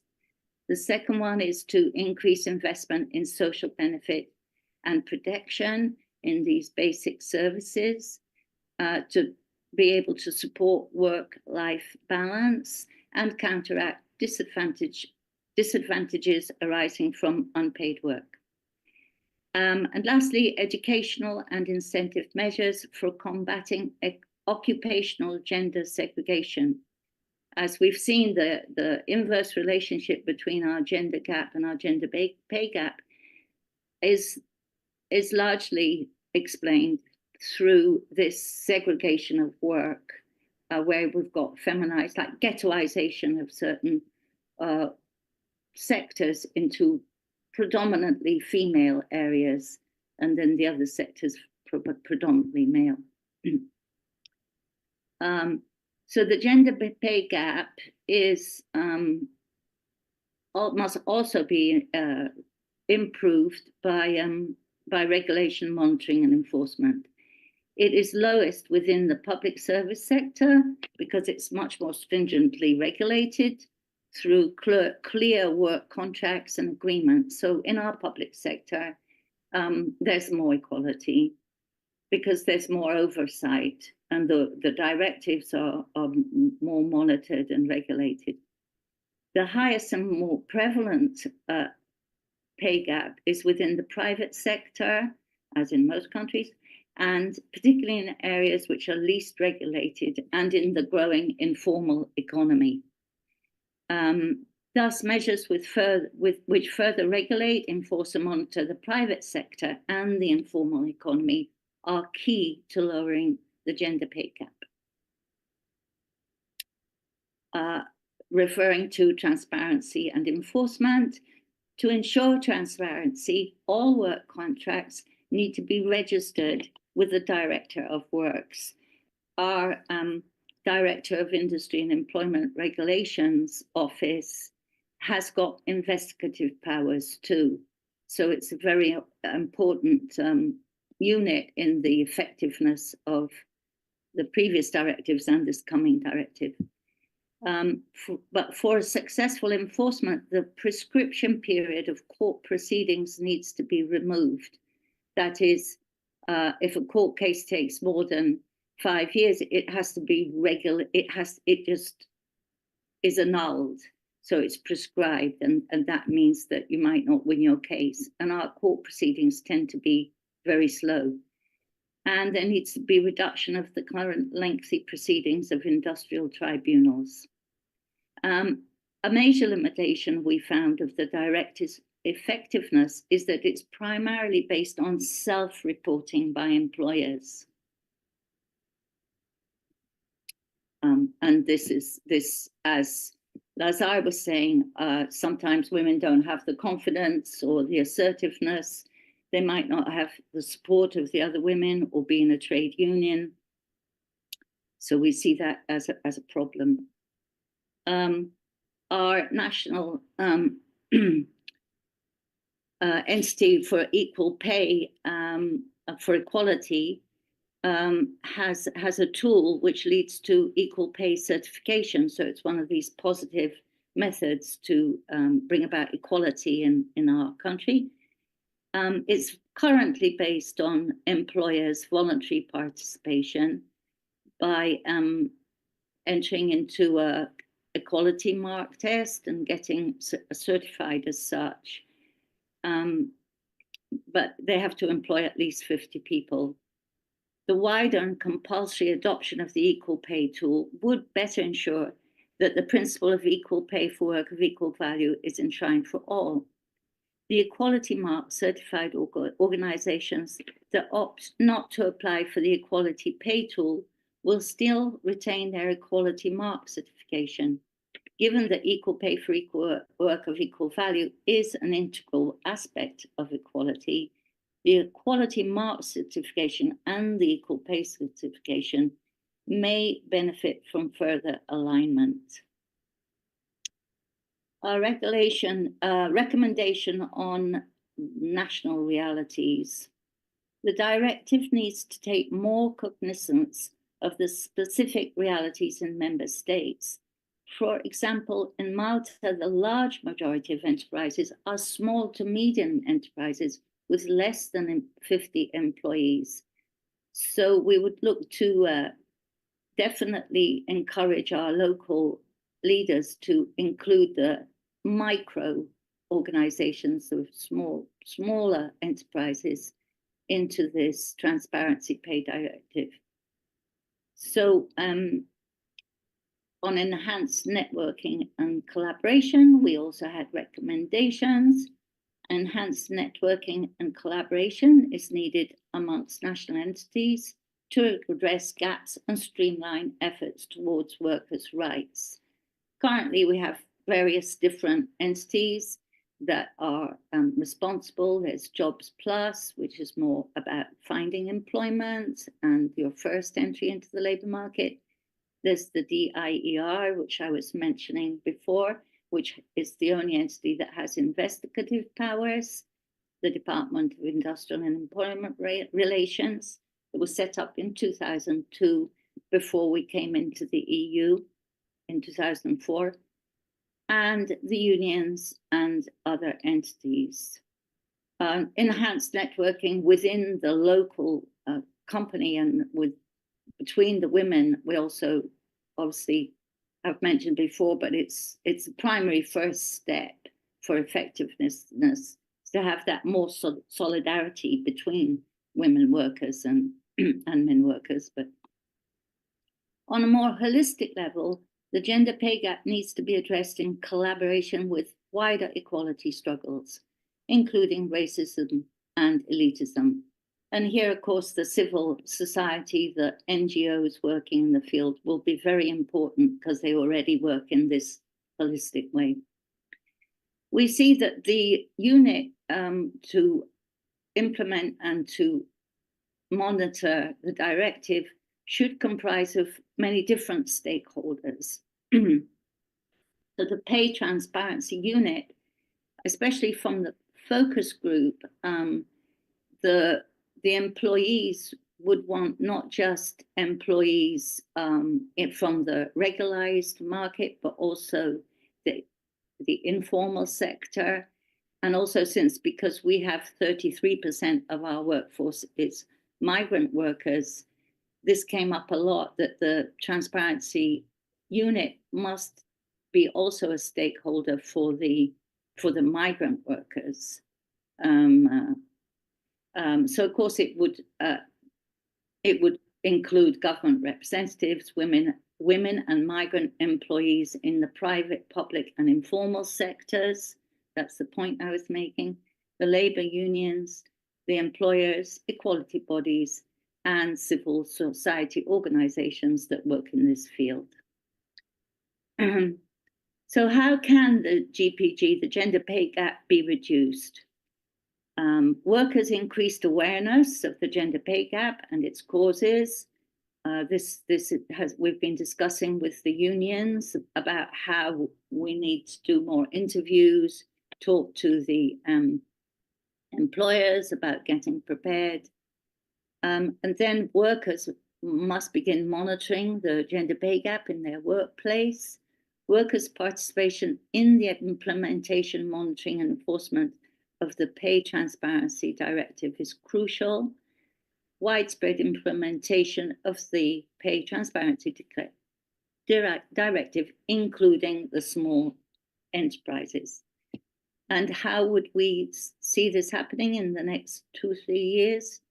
Workers, including women and migrant women on the PTD unit, capacity building through trainings, focus groups, discussions, and joint actions, collective bargaining and collective assessments about the GPG, unity amongst working women in the workplace. I think this is crucial.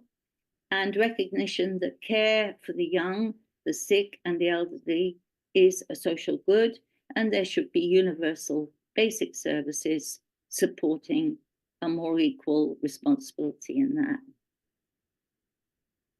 So closing the gender pay gap is an important indicator of gender equality.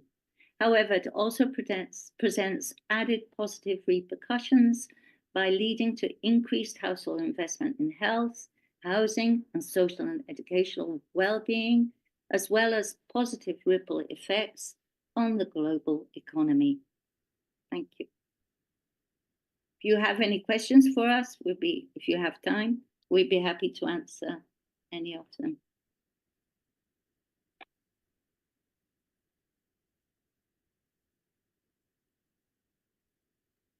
Hvala i Mariji i Jane na ovoj iscrpnoj prezentaciji. Evo, izvolite dalje ukoliko Okay, thank you. And let's continue. If you have some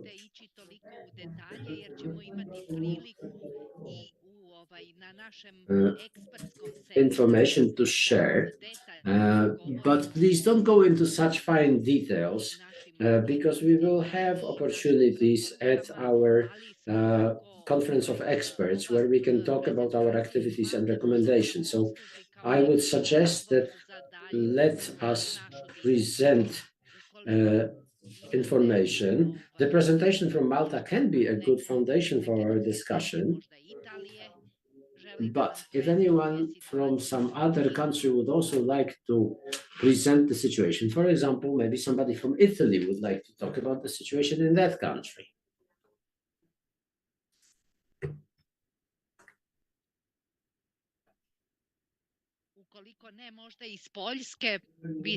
If not, then maybe somebody from Poland.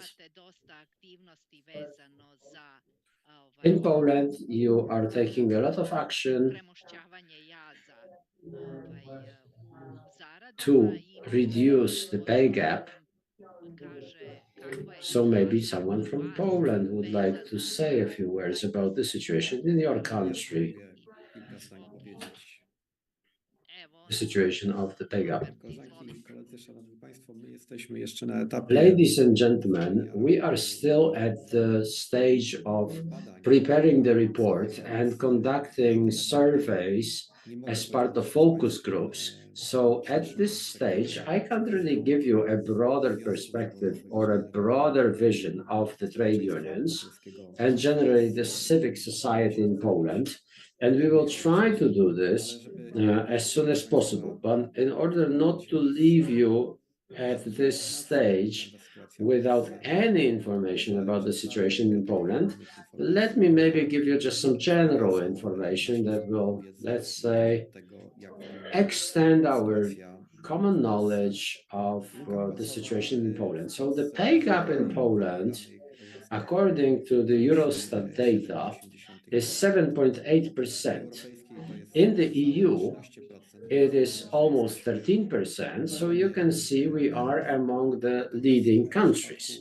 But if we are talking about the adjusted pay gap, the values for Poland and the EU are very close because they are 10.4 and 11%, respectively.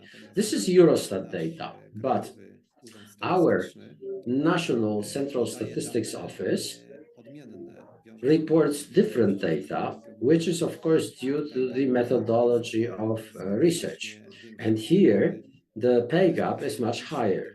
So in our public discourse, public debate, we usually use the data from our National Central Statistics Office.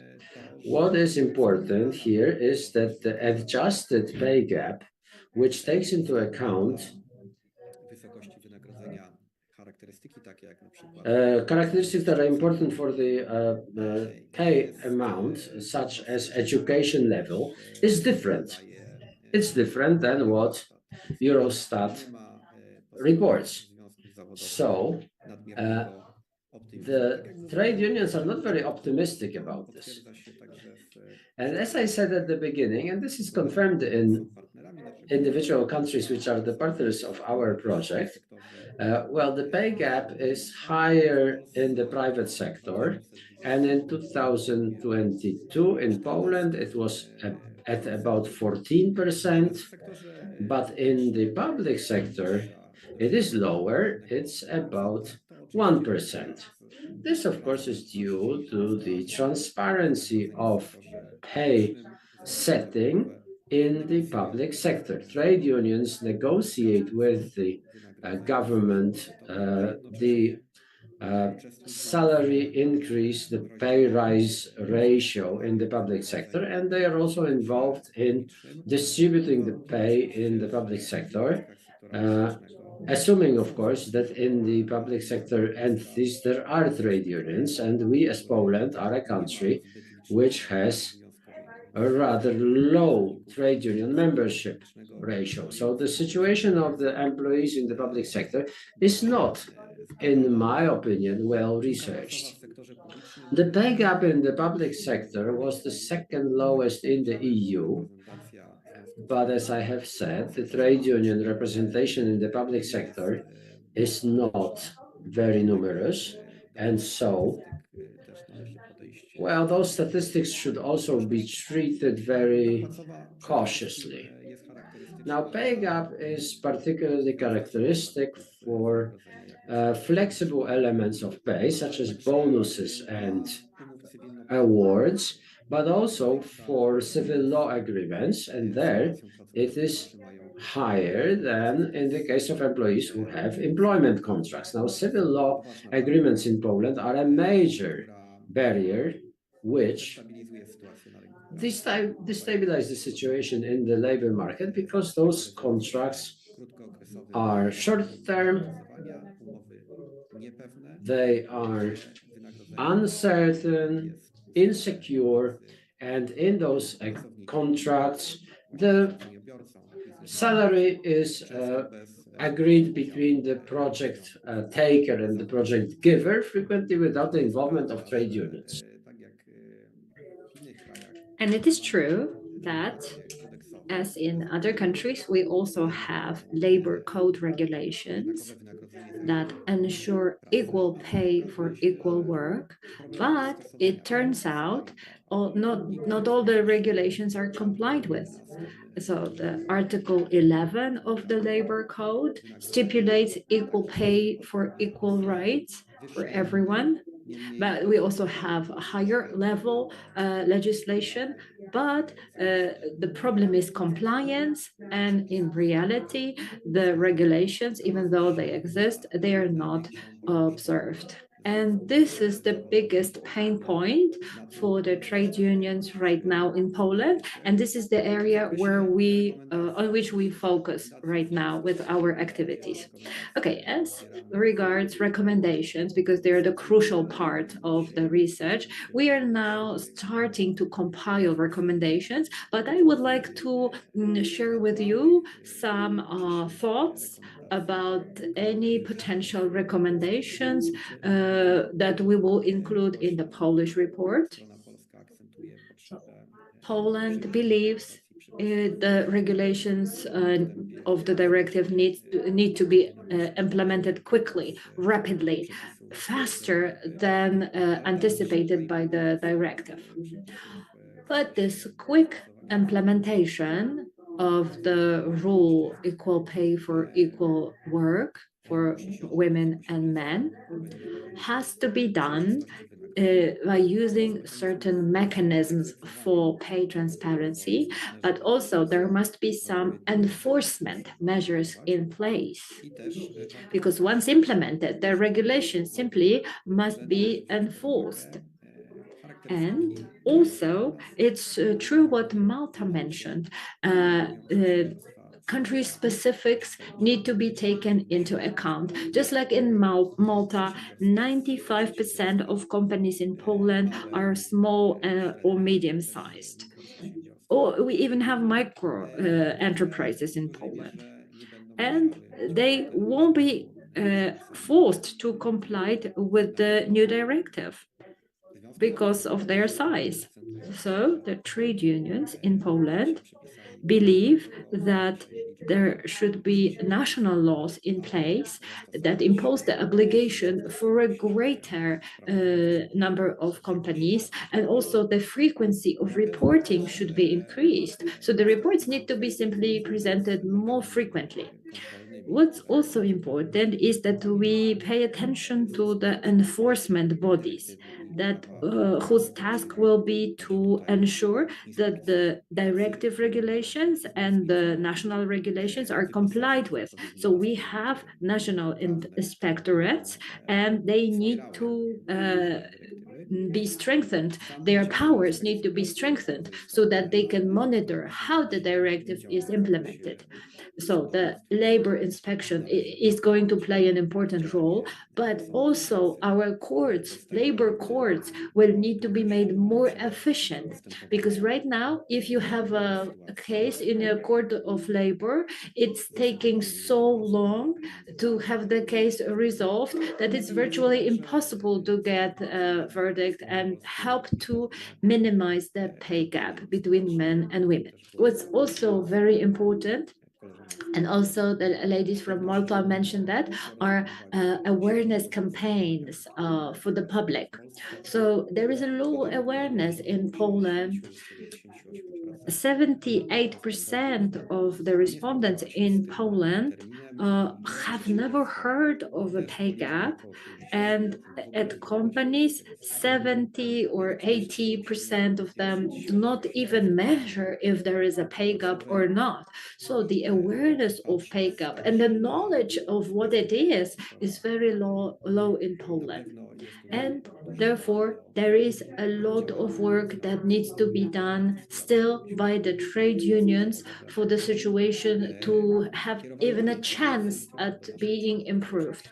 We must communicate not only with our members, but we should also address the general public. and address the campaigns to them. We also need some tools for measuring the pay gap. All enterprises should have access, and they should be free of charge and easily accessible. What's also very important is the best practice, because good practice definitely contributes to improving the situation more than sanctions and penalties. So best practices in, for example, networking could lead to a better situation in enterprises. But there is one more thing that could generally contribute to improving the situation, and this is equipping employees and trade unions with some measures so that they are able to negotiate pay.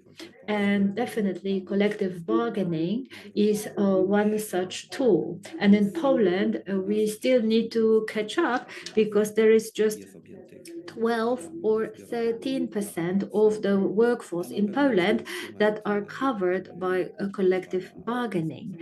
And collective bargaining is definitely a tool that helps trade unions influence their pay, helps to reduce the pay gap, and it is up to the trade unions to take up this very important role that is expected of them, but they also need to have access to instruments, tools, and they need to have enough powers and also enough resources to be able to negotiate with employers, because employers have access to lawyers,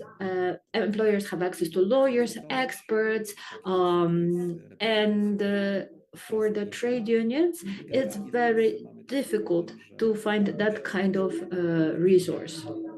And in Poland, it's often believed that the pay is determined individually between the employer and the employee.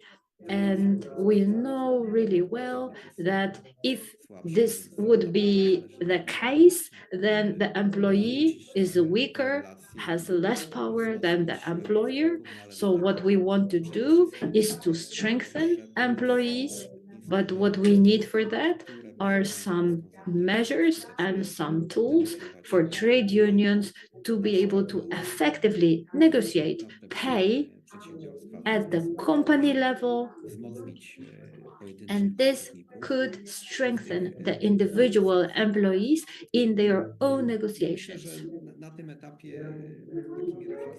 So these have been some thoughts I wanted to share with you, dear colleagues, but more data, statistical data is coming from me at a later stage. Thank you very much.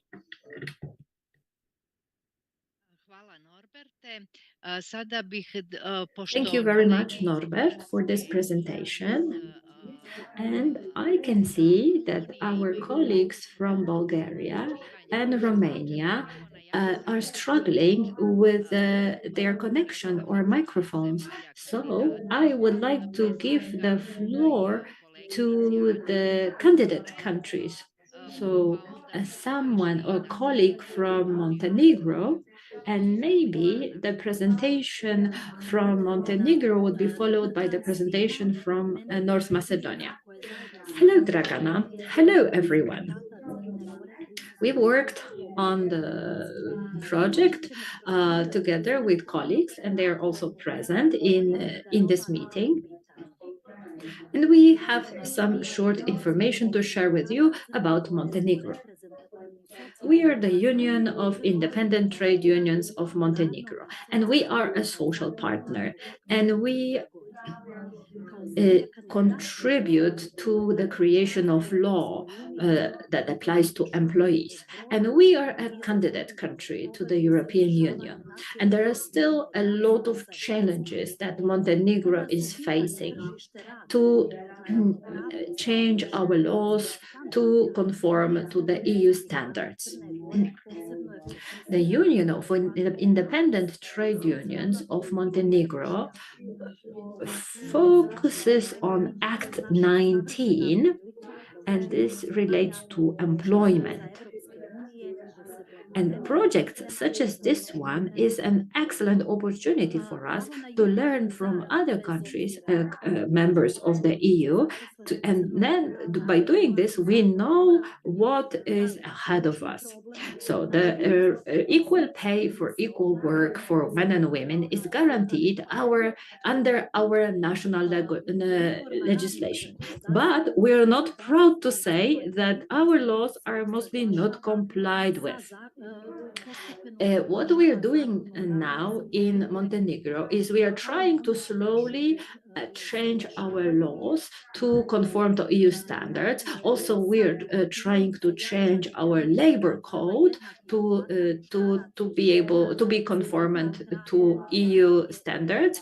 But the directive on equal pay for equal work, this is a piece of legislation we still have not implemented. Women in Montenegro usually have a higher education level than men, but still their access to the labor market is worse, especially when it comes to top management positions or positions of authority. And this is true for public and private sector. So in our country, the pay gap is 13.9%. And this is historical data. Right now, it's 21.6%, according to research compiled by ILO. And actually, I have this data from a publication called Pay Precipice in Montenegro. Also, we do not have a lot of information about the unpaid work of women at homes, but we believe that 20% of women, so women only represent 20% of top managerial positions. And as in previous years, despite all the efforts we make, and despite infrastructural changes to include more women in the workplace and to empower women, it is still typical of Montenegro to only have low paid or unpaid work for women. Thank you very much for this. This was a very successful yet brief presentation. Now over to our Italian colleague, because I seem to have forgotten about Italy, and our Italian colleagues are present, and they definitely need to have an opportunity to speak. Initially, I thought we would follow an alphabetical order, but I said Italy. So now over to you, dear Italian colleagues. Hello, good afternoon. My name is Esmeralda Rizzi. I am from CGEL. I have a short presentation for our country, and I would like to share it with you.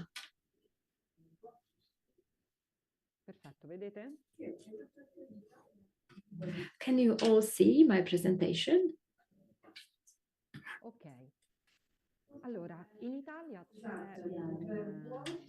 Let me start then. In Italy, we are struggling with the pay gap, and it is a problem of high concern for us. But what I need to say is that the pay gap in Italy is mostly down to the type of contracts that discriminate against women in the labor world. In Italy, women are mostly employed in sectors which are low paid. Medical care, catering, schools, etc. And therefore, women often work under definite term contracts or short-term contracts. And if you look at the pay gap represented by hourly rate, then according to European statistics, in Italy, the pay gap would not be that big. So if you look at the hourly rates, then the pay gap is not huge. But if you look at the pay gap, taking into account the monthly summary, then it seems the pay gap is quite considerable. And here is some statistical information to show you the effect of part-time contracts for men and women. And I mean here part-time contracts that women would not be happy to accept, but they do have to accept those. And let's look at the healthcare sector. This pay gap is quite acute in healthcare. Women earn less than men, and they only have part-time contracts. They work for a short period of time, and it's not because they have chosen to do so. When they entered the labor market, they were forced to accept part-time contracts, and they know this is what their future, this is what their career is going to look like.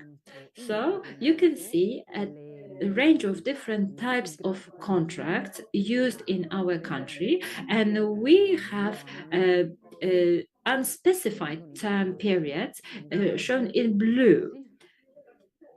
So, and these are contracts for a specified period of time. And men are represented by blue bars and women are represented by red bars. And the percentage of specified term contracts are higher for women than men. Okay, here we also have a higher percentage of women with non-standard contracts, so part-time contracts or contracts for a very short period of time. And this is particularly true in sectors where low skills, low professional skills are required. As I mentioned in the beginning, pay gap in Italy is what we see at the top of the slide, and this diagram actually shows that Italy is among the countries with the lowest pay gap because only the hourly rate is taken into account. But in 35% of the labor market, the pay gap is acute. When you look at the research data, you arrive at a conclusion that the higher the salary level in a given sector, the bigger the pay gap.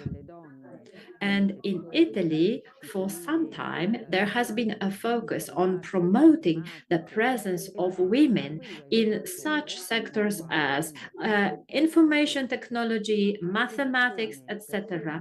But in these sectors, the pay gap is the highest. And in the public sector, the pay gap should actually be lower. But when you look at the universities or when you look at the research, you can see that women's salaries is 30% lower than that of their colleagues who are men. And this is because they are at higher positions than men. And also there are some other factors involved. So another element that I would like everyone to take into account, and this is something that we haven't talked about this morning because it doesn't apply directly to the directive on pay gap and pay transparency.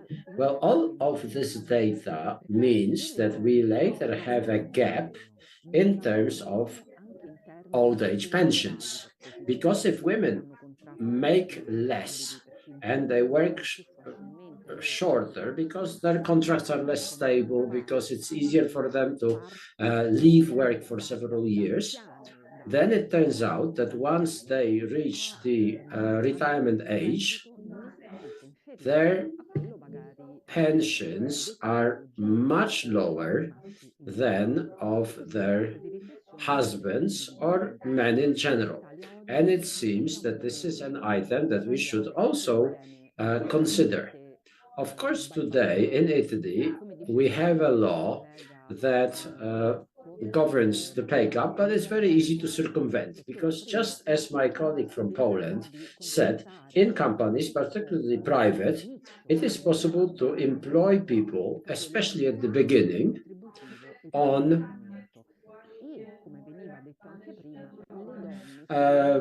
short-term, low-quality contracts.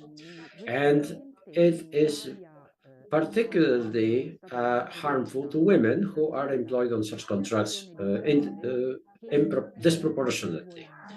And recently in Italy, there was a tool introduced, which is a form of certification to reward companies that receive this certificate. Of course, receiving this certificate is perfectly voluntary, but this certificate proves that you are meeting certain conditions concerning work, and in these parameters, a lot depends on the size of the company, just as in the directive on pay transparency. So if a company fulfills certain parameters, it can count on tax credits or some other aid.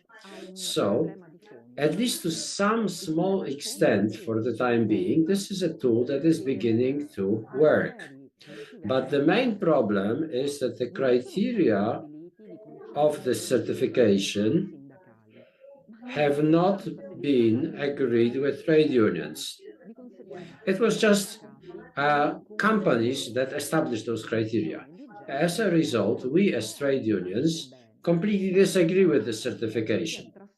The certification is a good idea, but in reality, it has been turned into a tool which, yes, it permits some tax credits and some kind of aid, but at the same time, you don't have to combat the trade gap, the pay gap, or the discrimination of women in the labor market. And I want to add that there is an additional risk, because if a company gets this certificate, it is then very difficult to accuse this company of not observing all the requirements concerning the pay gap. Recently, the application of the directive on minimum pay was blocked, so it cannot be applied. And now we're wondering when this directive will really be transposed into our law, because this is obligatory. And we as trade unions will very much exert pressure on the government to transpose this directive. Now I would like to use this opportunity to ask all the participants of this project for the following. One of the important topics on which discrimination is based is child penalty. So the fact that women have to give birth to children and bring them up. So I wonder what the situation of the paternity leave looks like in your country. So how is the division of this care over a newborn? Because in Italy, all of this is shouldered by the women. For cultural reasons, we are aware that this is a very significant problem, and this is a problem of Italian mentality. It is difficult to convince people that men should also take care of a newborn baby. So what does this look like in your countries? I would be very interested to learn about this. Maybe if you could just write me an email so we don't lose time now.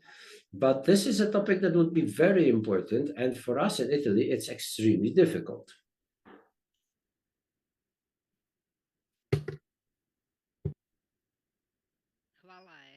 Lauda na zaista jednom inspirativnom izlaganju. Evo, ona je postavila jedno Thank pitanje you, vezano za Esmera, for this postupak very, roditeljstva. very inspiring presentation. And a question was asked here about what the paternity leave looks like. We're all dealing with this. So I would like to say that if you have any answer to that question, yes, please email our Italian colleague, as she asked. And now I would suggest that we actually continue with the following contributions. And so I would like to ask our Bulgarian colleague, sorry, and Romania, neither Bulgaria nor Romania has solved their technical problems. So let's move on to our colleague from North Macedonia to tell us some basic information about this topic. We will have an opportunity to discuss this at the level of the experts on the 15th of November. Well, I think that everything is okay. I think you can hear me. So with regards to our situation in Macedonia, I'll try to be brief because our time is running out. I will just mention basic factors that drive this pay gap between women and men. Unfortunately, the pay autonomy of women is very restricted. We see many harmful solutions. Please remember that those are also historical and cultural and mental conditions or reasons for this, like our Italian colleague mentioned. So on average, women earn 12.5% less than men. And unfortunately, this pay gap, instead of shrinking, is widening. This is due to the appearance of new technologies on the market, and those new technologies are mainly used by men. So women find themselves in a worse situation, and this discrimination of women in the workplace is unfortunately increasing. We still see certain stereotypes and rigid ways of thinking about the work of women. We also have this segregation that is associated with discrimination in the workplace. For example, in social services like education and those sectors which are not so well paid as the technical sectors, where it's mainly men who are employed. Well, this means that women choose, because of their qualifications, they choose those sectors in which their pay is, by definition, worse. Whereas in the highly paid sectors, sectors that require high qualifications, and I'm talking about the technological education, women are unfortunately doomed to a worse pay. And what is more, women are more frequently employed on short-term, low-quality contracts, which further restricts their income and also stops them from professionally developing, and it impacts not only their pay but also their career prospects. If we compare our statistics with those of the countries in the region, we are at some average level. There are countries which are in a better situation than us, but there are also countries in the neighborhood where the pay gap is even greater and women are even more discriminated against. Our trade unions, well, of course, we're trying to do something to close the pay gap. We also have a series of legal solutions which are theoretically to eliminate this discrimination, but unfortunately they are mainly on paper, in theory. This is what Professor Lazar has mentioned, while the practical implementation of those legal solutions is unfortunately only theoretical. Of course, there is an act on equal rights of men and women. There is also an act on equal pay for men and women.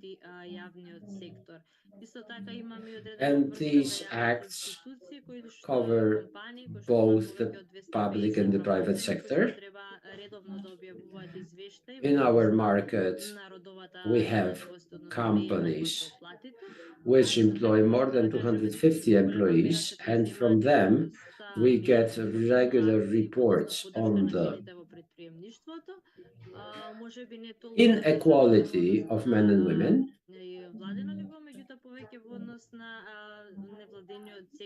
Concerning their pay, but many NGOs which are trying to work for the equal rights of men and women are also involved in cooperation with trade unions.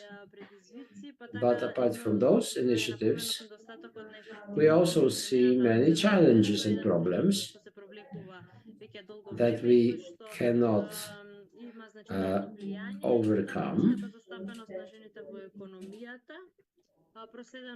Here we have this problem that we have a relatively low percentage of women employed in high-tech sectors, and in these sectors the pay gap is increasing, while statistics in general show that the greatest pay inequality is seen among women with lower education and not higher education. So women who have university education in practice collect the same pay as their male colleagues in the same jobs. There is also a problem of some discrimination in self-employment. The self-employment in energy and mining, in high employment itself. So men are more likely to be employed by those power and mining and such sectors. And this, of course, worsens the statistics and widens the pay gap. We must also remember about the tradition and this unusual mentality in the Balkans with the traditional role of the woman in the household and the family.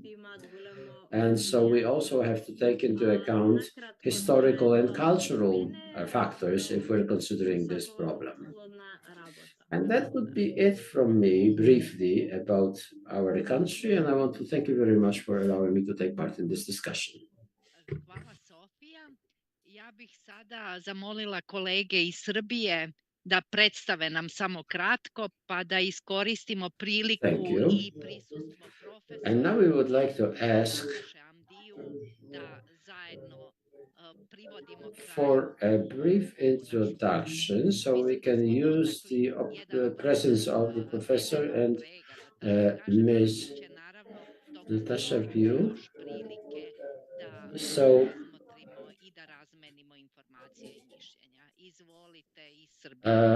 we should be drawing to a close, but we have a little bit of time to exchange our views and opinions.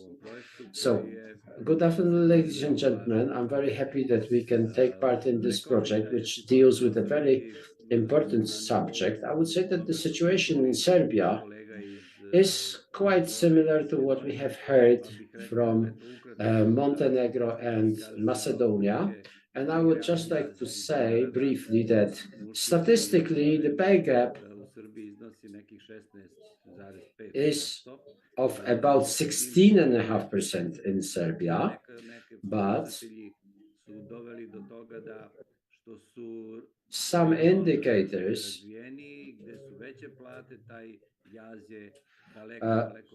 suggest that there is one region which is more developed, and so where the pay is higher, the pay gap is even greater. So in Belgrade, this pay gap can reach 25%. In the less developed regions, this pay gap is of about 10%. So these indicators themselves show that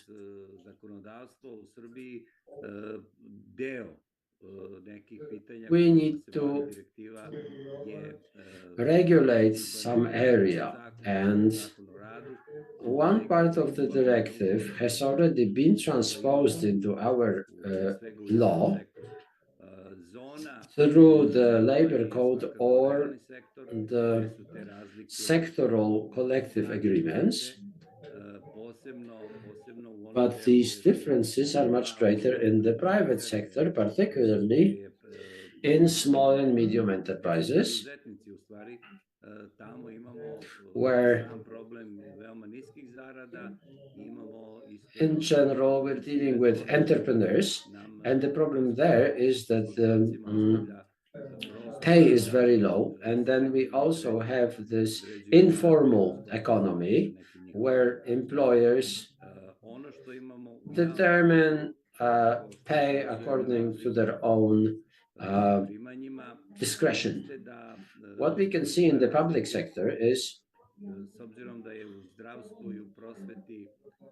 that there are differences in pay, and it should be said that we have the most women working in healthcare and education, and these two sectors have the problem of low pay because the pay in those sectors is below average, and this means that women are discriminated against even more in this sense. In general, we cannot say that what is guaranteed by Constitution is followed. Where trade unions can operate and where there is collective bargaining, then the pay gap is smaller, but we can see that this whole directive can be transposed so that in the subsequent stage of negotiations with the European Union, we could demonstrate that this works in our country. We have many companies from the EU here in Serbia, but in those companies, trade unions are marginalized. So there is a lot of room for improvement, and we hope that as part of this project, we will get some answers and we will learn of some experience from Poland, Romania, Italy, so that institutionally as trade unions and also practically by conducting collective bargaining, we could reach a situation in which the trade union would be narrowed as far as possible. I will not go on in details because we'll be discussing this in detail when we have the experts meeting. So that's it from me. And I hope that we will have an opportunity to discuss this because this is one huge problem. Wojciech, you have all participated, you have all explained what the problem was in your countries. There is a problem with trade union membership in or trade unions presence at all in some companies. And there is also a problem due to the fact that this new directive is a new legal text. As Natasha has said, it's like a little newborn or a toddler, and it seems that also because of COVID and the war in Ukraine, This has institutionalized the position of women, that women are tied down to the home, they have to take care of children and elderly people. And now I would like to hand over to our experts if they want to add anything else. And of course, we still have further action before us, and I think we will somehow continue this project and we will somehow be able to influence the reduction of this pay gap between men and women. Да се вклучвам за крај. Навистина денес имавме плодна дискусија. Се радувам што денес можевме да размениме мислења, информации. All right. I am very grateful that we had some interesting discussions today, that we could share our thoughts and recommendations and also our conclusions. And I am so happy we talked about our experiences at the national level and at the EU level. Soon we are going to meet for another conference, and I am sure we will discuss bad and good practices at the international level. And until this time, I would like to wish you all the best. Have a great weekend. Have a very nice afternoon. And we are seeing each other next week. And we will discuss the topics of interest for all of us. I would like to thank Dragana Gajic for her excellent moderation of this meeting and for her emotional intelligence, and also for her way with words, because she managed to bring us all together. And thank you all for being able to work with you, to talk to you. We speak different voices, yet we have one goal. So thank you very much and goodbye. See you next week.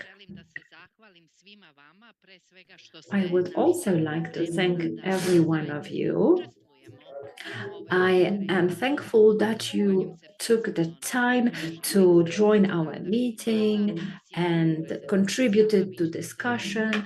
I would like to thank our experts, Lazar and Natasha, for their excellent presentations. And you are going to see Lazar in our project meetings soon. And we have done a lot. And I believe we will do even more. And to do this, we will form a network, and together we can achieve more. And it's very important to keep the public aware of the new piece of legislation. I would like to help you to ask you for support and publish information about the pay gap and about the efforts to minimize the pay gap. So please also give us the names of your websites, because it's very crucial for our project.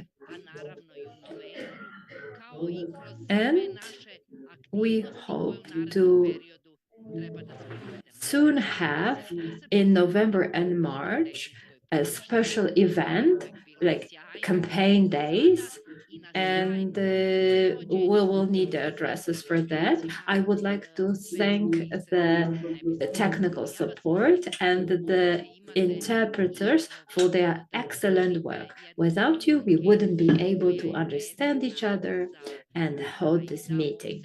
Also, please remember to fill in the questionnaire and evaluate this conference.